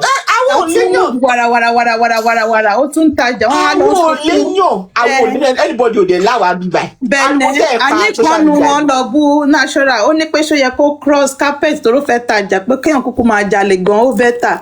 Èyí fẹ́ gbọ́ wèrè onísọkúsọ. Kó wá fún natural bó ṣe jalè. Kó wá fún natural bó ṣe jalè.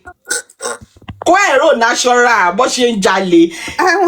Ó gbogbo lọ́rin mùlé lọ́wọ́ kó máa lọ já ṣọ́ọ̀bù. Kó máa lọ jáṣẹ́ nígbà.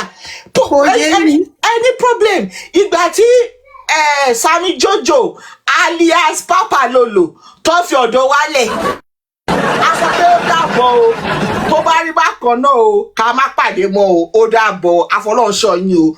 Nǹkan tẹ́ bá rí, light tẹ́ bá rí, ọ̀rọ̀ ìgbẹ̀yìn tẹ́ bá rí, tó bá rí bákan náà, kẹjẹ́ ká gbọ́. Papa Lolo dé wọ́n lọ fojú fẹ́ náà, wọ́n bọ̀, wọ́n padà, wọ́n lọ sí east west náà. Bàtà rí pé kò sí kankan bí o. Sami Jojo alias Papa Lolo, wọ́n dẹ̀ come back to mama. A dẹ̀ gbà wọ́n padà. Ṣé a ṣe show fún ọ pé why you go? Kìnìkan. Ìwọ ló láre ọjà òyìnbó ní tẹ́mi platform kò mọ̀ bẹ́ẹ̀ nìkan wá. If you like go la because we have nothing to hide.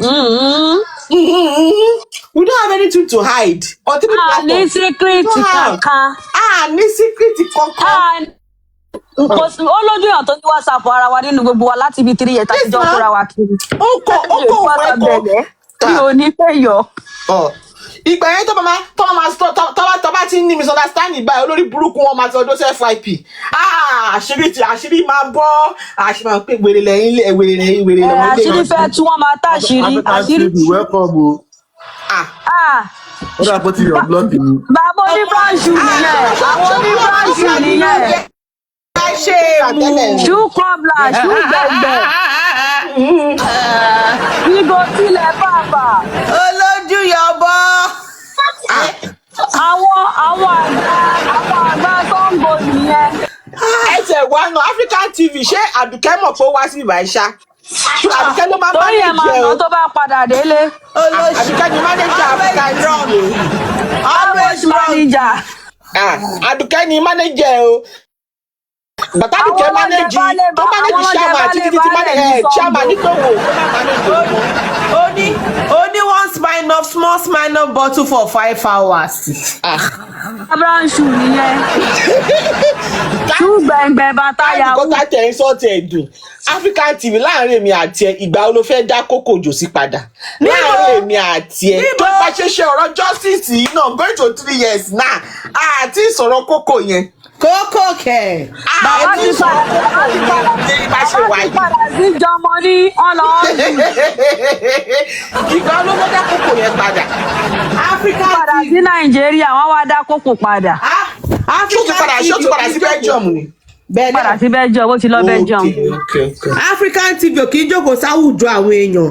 Ìdí grill l'African TV máa ń jókòó sí pẹ̀lú gò kan. Ẹbẹ́ igi ọ̀pẹ ló máa lọ jókòó sí ìwọ̀n tí kí ní nẹ́tíwọ̀kì. Ibẹ̀ ló ti máa lọ rògbò ọtí mu, gbogbo ọtí tó bá mu pọ̀ wá kó sẹ́gbẹ̀ẹ́ wọn á máa ró mu. Atọrọ jẹmi máa ń gbọ́ atọrọ mu l'African TV ọ̀mú. African TV tó bá dàtọ̀ sí l'African TV gan máa mú. Ojú àwa máa yọ mọ́. Mo fi sọ ìṣá. Figo sílẹ̀ pàpà. Ẹ̀yin team Josie mo fẹ́ ọṣẹ ìbéèrè òfàjà kí ló dé pé tí yóò bá ti wá sórí J4 ẹ wọ́n sọ pé don't go to that team mi o ṣé àdá abẹ yẹn ni. nísù àní kọ́ńfì sọ fún máa nǹkan tó ń ṣépè fún àwọn fámìlì àwọn ọmọ ẹ̀ níjọ́ wọ́n wá bẹ́ẹ̀ káńkì máa wò lẹ̀ sọ fún mi àìdéjẹ náà. ó ní ẹ má lọ sọ́dọ̀ àwọn Wùnmí o ẹ má lọ sọ́dọ̀ o. káńdì ká sọ̀rọ̀ síbi tọrọ ẹ mọ̀ pé ìgbà mi ìsó lè máa rùn lára wa ká mọ́ mọ̀ ẹ jọ ṣé àdá ni like ṣe ìwà wa báàdì tó yẹn ni. ìwà wa kúkú da wọn fẹ́ kọ́ lọ mọ́tò ni. kí ló dé ẹja kọ́mọlùbọ̀ ara òun sáfàrà o. Ara òun sáfàrà ìyá. sáfàrà o. tó bá ti di bí elépè ẹ ká gbé wọn ṣépè ni àwọn ò ráyè. dókòtò tí wù mí o dókòtò tó fi mọ́. máa ń ké gidi màá ní ìdóńgò ẹ má lọ sọ́dọ̀ àwọn tí wọ́n bí o ẹ má lọ sọ́dọ̀ wọn o àwọn ọmọ òṣì àwọn ọmọ yẹn o ẹ má lọ bẹ̀ o. ìyá ẹ tó ń tà sálà lọ́mọ òṣì. ìyá ẹ tó ń tà ní abúlé. ìyá ẹ tó lọ gé gígẹdú tó ń gélé ilé alámọ̀ ló ń bá wí. ìyá ẹ tó ń tà sálà. ìyá ọ̀nà ìbílẹ̀ bí arodo ló ń tà ní òròdó àti tòmátò. ìyá ẹ ń tà sálà àti ànàmọ́. àti pòtẹ́tò. àti róbó. olóṣì ìyá ẹ̀yẹ ló ń bá sọ̀rọ̀ káwọn ọmọ òṣì ní ìyá ẹ̀ olórí gbàgbọ́gbàgbọ́ bí ọ̀nà ìjọra. aláyé bàjẹ́ olórí kodoro olófò.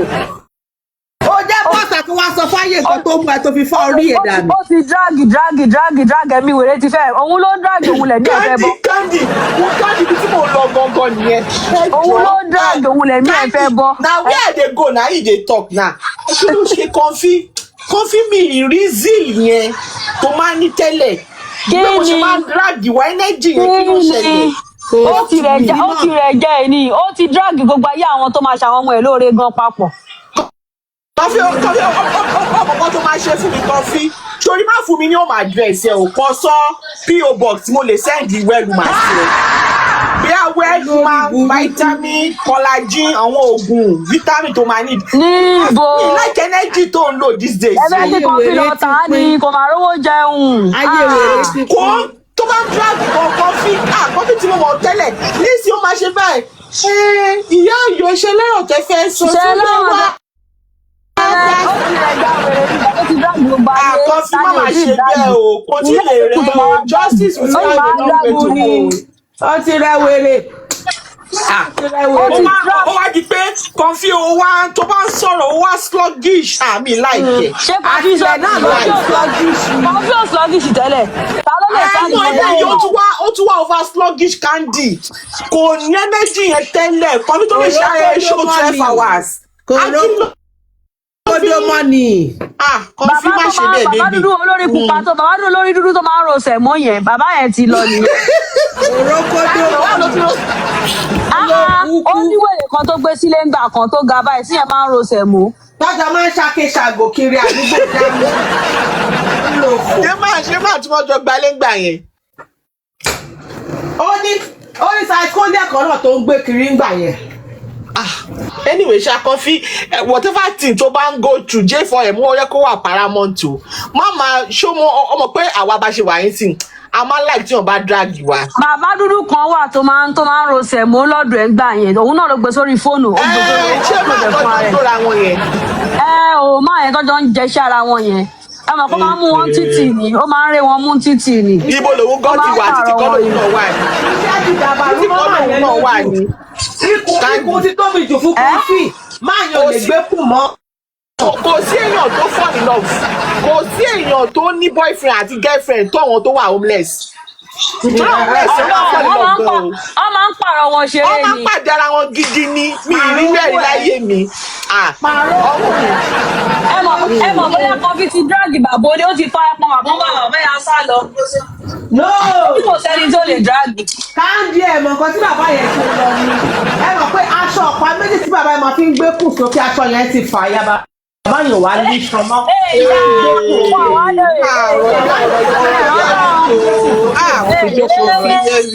Àmì lè wá ṣe Kọfí wá ṣá. But Kọfí Kọfí truth be told. A máa lo ẹsẹ̀ ọmọ ẹ̀. A máa fomi sí omi. A máa lo ẹsẹ̀ ọmọ ẹ̀. A lọ máa ṣí ṣáwà.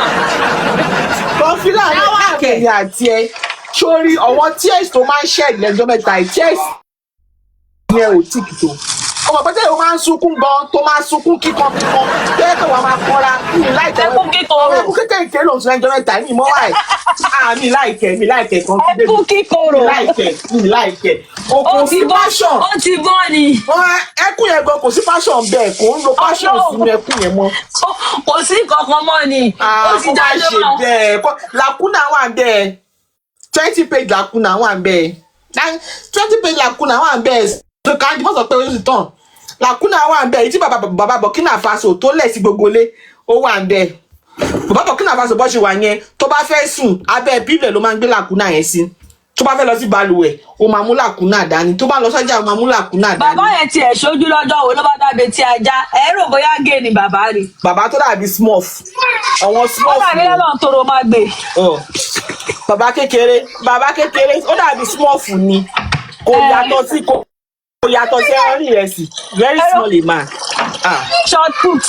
Tó Kọfí mo ṣe sọ lọ́jọ́ sunkún dáadáa ẹkún yẹn mi láìkẹ́ ó weak mi láìkẹ́ bó ṣe máa ń sunkún tó máa pariwo tèmi ọ̀wọ́n apọ̀ kọjá yé tèmi ọ̀wọ́n apọ̀ bẹ́ẹ̀ kí ló máa pè mí sápàtà yẹn náà pàtàkó rice ó máa ń kú máa ń pè wọ́n mo láìkẹ́ mama nísìnyí kò sí zíìlì yẹn mọ́ sátẹ́mi gan òun porúkọ wọn bíi tẹ́lẹ̀ gan mọ́ jọ Kọfí go back to the early days èmi ẹkún yẹn òun gangan ni ìdùnnú tàwa ìwú ni ìdùnnú tàwa. Kọfí ọjọ́ ló tún máa analyze mọ́mí àti ìyá tèmi. Kò lè yẹn ti stay. Analyze na water. Analysis na water. Ọjọ́ wo ló tún máa analyze wọn. Ibi tí mọ́mí story ní gbogbo yẹn. Mọ́mí ẹ ti pàpà mọ́ ọwọ́. Olóṣì ọmọ játijàti tẹ ẹ wá náà ikọ́ tá tẹ sọ́dún o Kọfí ti ṣe yahoo o. Kí ló tún ṣe? Kọfí gba owó pọ̀ fẹ́ arrest Àrífà. Ẹ̀yin yóò tó kù kan bá kò mẹ́mi o. Owó yẹn ló fi sanwó ilé òun ló fi sanwó ilé. Kọfí dé gbé ọ̀hún. Kọfí ti gbé àwọn wèrè ó gbé wọn láì. handicap. Ọmọ wọn ni kọfí ti sọ ọjọ́ mi sanwó lé. Kọfí o ti gbá àwọn pípù yìí o. Ó gbá wọn gbé. Ó sọ pé o fẹ́ pé òun gba owó yẹn kó fẹ́ ààrẹ sàrífà. Nǹkan tó sọ nìyẹn. Owó tó lè gbà yẹn almost 2 million naira o. Kọfí kí ló fowó yẹn ṣe? Àná fi sanwó lé. Ó tún lọ jí instrument tó fi wá bá tó bẹ́ẹ̀dì. Ó lè á ní alọ́kọ́lọ́ kígbe. Kọfí so ó padà ààrẹ sàrífà. Ó lè nìyẹn náà. Níbo ló ti rọ́jú láti ààrẹ sàrífà? Wọ́n dáwó fún. Ó fẹ́ jẹun ní ebi ló ń pa òwèrè tó fi ń tọrọ owó ń gbà yẹn. Ó gbà ààrẹ sàrífà báwo. Kọfí wá fárí, wọ́n á ní kí ló ṣe Kọfí á ní nǹkan ṣe òun lòun ṣe fárí. Ó lè ní wọ́n ní kóun ṣe tutù ni. Fárí orò olóṣì orí ò tiẹ̀ dá lórí ẹ̀ olóògùn orí ẹ̀ rí gbàgùn. Ọjọ́ tí mo rí irun yẹn ṣé mo káàkókó orí káàkókó ṣé mo ṣe rí yẹn bí orí Kọfí ṣe rí yẹn. Mo ṣe rí Kọfí bá mo ní pé kí ni gbogbo èèmọ̀ wọ̀lú o. Kí ló ṣe pàdé Candy? Ká ló advice Kọfí? Orí yẹn máa ń dẹ́rù bà mí tí bá ti pàdé lọ́dọ̀ àǹtí Mẹ̀múnà mi. Àǹtí Mẹ̀múnà máa ń dẹ́rù bà mí tí bá ti pàdé wọn. Mo rò pé ọ̀nà náà Kọfí ò bọ́ sí ó tún wá lórí. Orí ẹ̀. Ó wá fárí. Orí ẹ̀ fẹ́ jọ orí Santiti. Ẹ ò pé sílẹ̀ lẹ́lẹ́kọ̀ọ́ ní kí wọ́n yẹ mí láìkẹ́ o. Síta mi ò sí lé omi. Àṣìṣe ẹ̀mí ẹ má sọ pé good night náà. Ẹ jẹ́ àjọ sọ̀rọ̀, ẹ jẹ́ àjọ rub mind. What are we for? Ẹ wọ̀ pé Bukky Jesse ní pé orí Santiti dábò orí oko tó tiny yẹn. Olórí burúkú ọ̀rọ̀ kó ló pààyàn pọ̀ eléyìí wà ń ṣàlẹ̀. Ṣé lè rí àwọn tí Josie ibi tí wọ́n mọ̀ pé wọ́n useless? Ẹ mọ̀ sọ pé àwọn tí mú mi pé wọ́n ní ìrònú. Kábàdé pé DJ ẹ̀yin lẹ mọ wá jó bẹ̀. Ẹ máa dúró sí FYP ni àwọn máa rán 600. Ọlọ́run máa ń gbádùn jà wá tájọ pàtí gbọ̀gbọ́ lọ. Àjọ ṣe pàtí mọ́jú ni. Ẹ̀jẹ̀ mọ̀ sọ pé àdírònú àṣegbá àṣàwò. Ẹ mọ Ọlọ́run máa ń wá 24 hours. Kí lẹ́yìn ń wá tẹ fi rí wa 24 hours? Tó wà pẹ́ wá jókòó tì wá. Biggest fan wa lẹ́yìn Erisi Prince yẹn ni. Tí Prince bá analyse débi platform báyìí. Ẹ máa mọ̀ pé àjọ resume ni àjọ close ni. Olúmídé tó bá analyse Tèmi báyìí. Olúmídé ló ń jẹ́. Àjọ máa close ni. Lẹ́yìn Erisi òun tún ni the next. Ẹ máa sọ pé àwọn ò nírònú. Òun ló láwa fún àwa fẹ́ gbé evidence lọ́wọ́ kaycrown làwa ṣe mú kaycrown má bẹ́. Kaycrown, which evidence you get sef? Evidence wo nìyẹn? Kaycrown dé evidence tá wò mọ o. Ṣé Prince Olúmídé gbádùn ni? Àbáyọ̀ gbádùn. Kí evidence wo ló ní? Kaycrown evidence o. Kaycrown máa dà wá nù bàbá jẹgẹjẹgẹ wà lọ máa gbádùn. Kaycrown evidence ibi tí nurse Fèyíṣará ti lọ ra abẹ́rẹ́ Mohbad. Ok, àwọn lọ gbowó lọ́wọ́ wọn, ọwọ́ Kaycrown lọ sí gbowó. Àbí Kaycrown sì wọn lọ.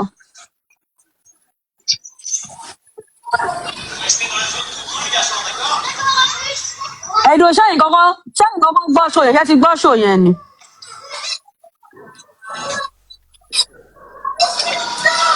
Báyọ̀, Uncle B.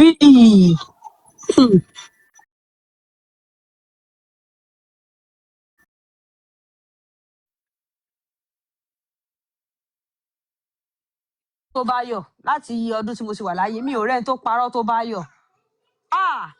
Báyọ̀ mi ò tí rẹ́ni tó parọ́ tó. Boss rat ńkọ́. Lúkúlúkú lẹ́kẹ́ fúrọ̀dán yín àti ẹ̀rí lúkúlúkú. Àbọ̀ káàdì mo láìkẹ́ ẹkún orúkú o fún Ṣadé yẹn o. Ẹkún yẹn ti gan o. Lúkúlúkú máa ta ìtì. Ṣadé, you don't force my parents. He gave you money. The police said, come to me. You didn't come. That lady is a thief. Is a liar. Ọ̀rọ̀ abúlúkú ń bọ́ kẹ́ẹ̀sì kó sunkún sí. Wàláì, mo fi fún bọ́sùlẹ̀t pé èèyàn tó wà Nàìjíríà ó ń gbà wọ́n tó wà nílò òyìnbó. Lúkúlúkú. Lukumon Adégbansọ. No, but boss rats, I will fuck up. Oh. Shade wà lọ́gbọ́n fún. Shade wà lọ́gbọ́n fún. Ṣadé gbá wọn wèrè. Wọ́n fowó mugun àwọn. Ṣadé fowó mugun wọn dàrú sọ. Sísá Ọmọládé ẹ má sọ bẹ́ẹ̀. Bí boss rats ṣe sọ mo ṣe ṣàlàyé. Wọ́n fowó mugun Ṣadé fowó mugun wọn dàrú sọ. Ó gbá wọn tún gbé wọn ṣépè. Ó ṣe bẹ́ẹ̀ lákàtà.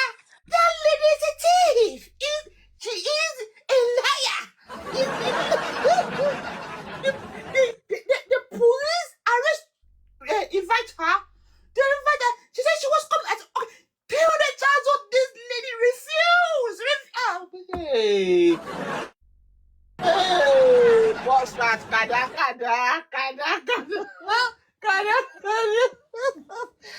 Ọlọ́run Ṣadé tún máa gbáyàn. Ṣadé tún máa lò gbójú fẹ́yàn tó gbá. Kí ló ṣẹlẹ̀? Kí ló ṣẹlẹ̀? Báwọn ó lò gbójú, ó tún fẹ́ pè fún ó tún ṣépè fún wọn. Man, àwọn tún kún gbogbo yín lọ́nà ọ̀run. Àyàn fáṣí yín ló ṣe fún yín. No. Tó bá náà lè gbọ́n J4, tó bá lè gbọ́n lórí J4 ó lè gbọ́n táyé máa fi parẹ́. Táyé máa fi parẹ́ màá. No. Ẹ wá ń fún Ṣadé lówó. Of all persons. Ó ga o. She's well. Of all persons. Kí ló kò sí mẹ́ngbà tí Mohbad kú. Wọ́n ní bí 2 weeks. In fact, ní burial Mohbad gan rí picture Ṣadé abẹ́ẹ̀ rí Ṣadé ni. I didn't see her picture. She was not close to Mohbad now. She was not close to Mohbad. In fact, she and Wunmi, they were not close. Àtiwọ́ ló ti jí Bluetooth sóbò. Ṣadé sọ pé òun ti fowó yẹn ra ticket. Dẹ̀ lè fi evidence receipt tó rà. Akíndélé kò lè fi evidence receipt tó rà náà. Akíndélé kò lè fi ràn wọ́n èèyàn. Àtọ̀rọ̀ yín Ṣadé fowó wọn ó fi ṣe bẹ̀. Ó fi ṣe bẹ́ẹ̀ ni wà láwọn akẹ́kọ̀ọ́ lọ́jọ́ yẹn. Live chicken ló máa pa tó máa dín ata gidi sí tó máa ṣe rice àtẹ̀wá sí. Léyọ bẹ́ẹ̀ ṣé ẹ mọ̀ pé Ṣadé bá fẹ́ wá ṣe ṣóǹgbà inú òkùnkùn ló máa wà. Ṣadé òṣùwà inú òkùnkùn lélẹ́yìí ó ti ra glóòbù. Irọ́ ni. Ó tún tan jẹnẹrétọ̀ òkùnkùn irọ́ ni kandi. Àní kò sí ó tan jẹnẹrétọ̀ ló fi ṣe ṣóǹgbà. Nípa inú owó yìí. Ṣadé èmi ò bẹ̀nẹ̀ mo wà pẹ̀lú 100. Olórí owó tó gbà yẹn mo wà pẹ̀lú ẹ̀. Jẹ́ mọ́lẹ̀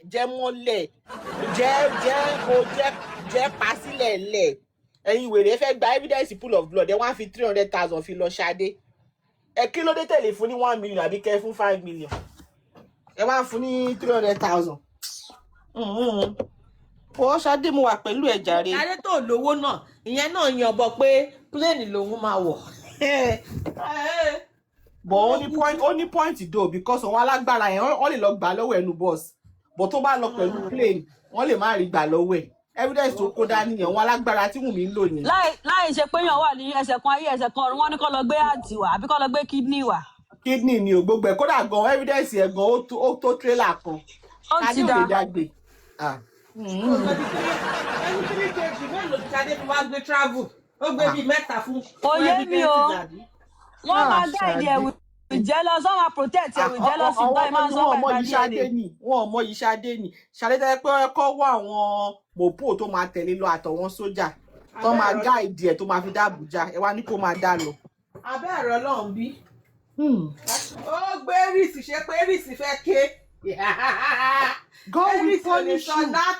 God will punish you. Supreme, God will punish you.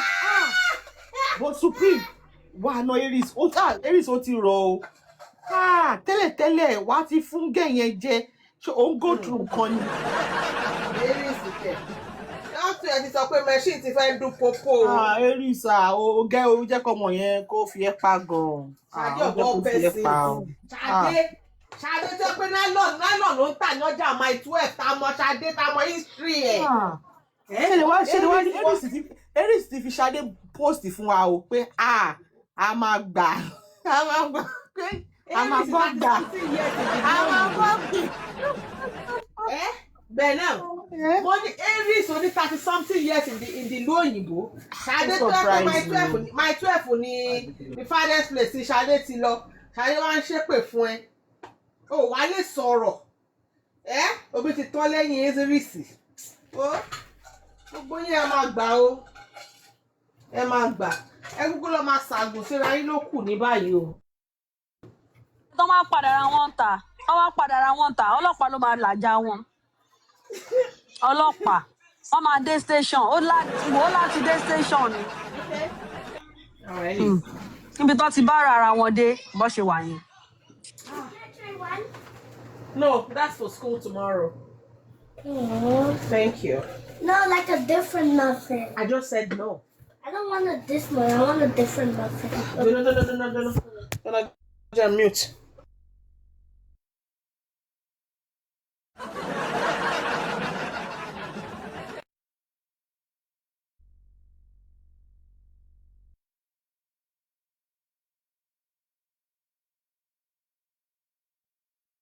For having us. We really enjoyed ourselves today. Yeah. Alone. Thank you so much. You're welcome. Thank you. No wahala. Later again or tomorrow. No problem. My regards to the family, to your kids and your wife. Okay, bye. Bye. Okay. Thank you.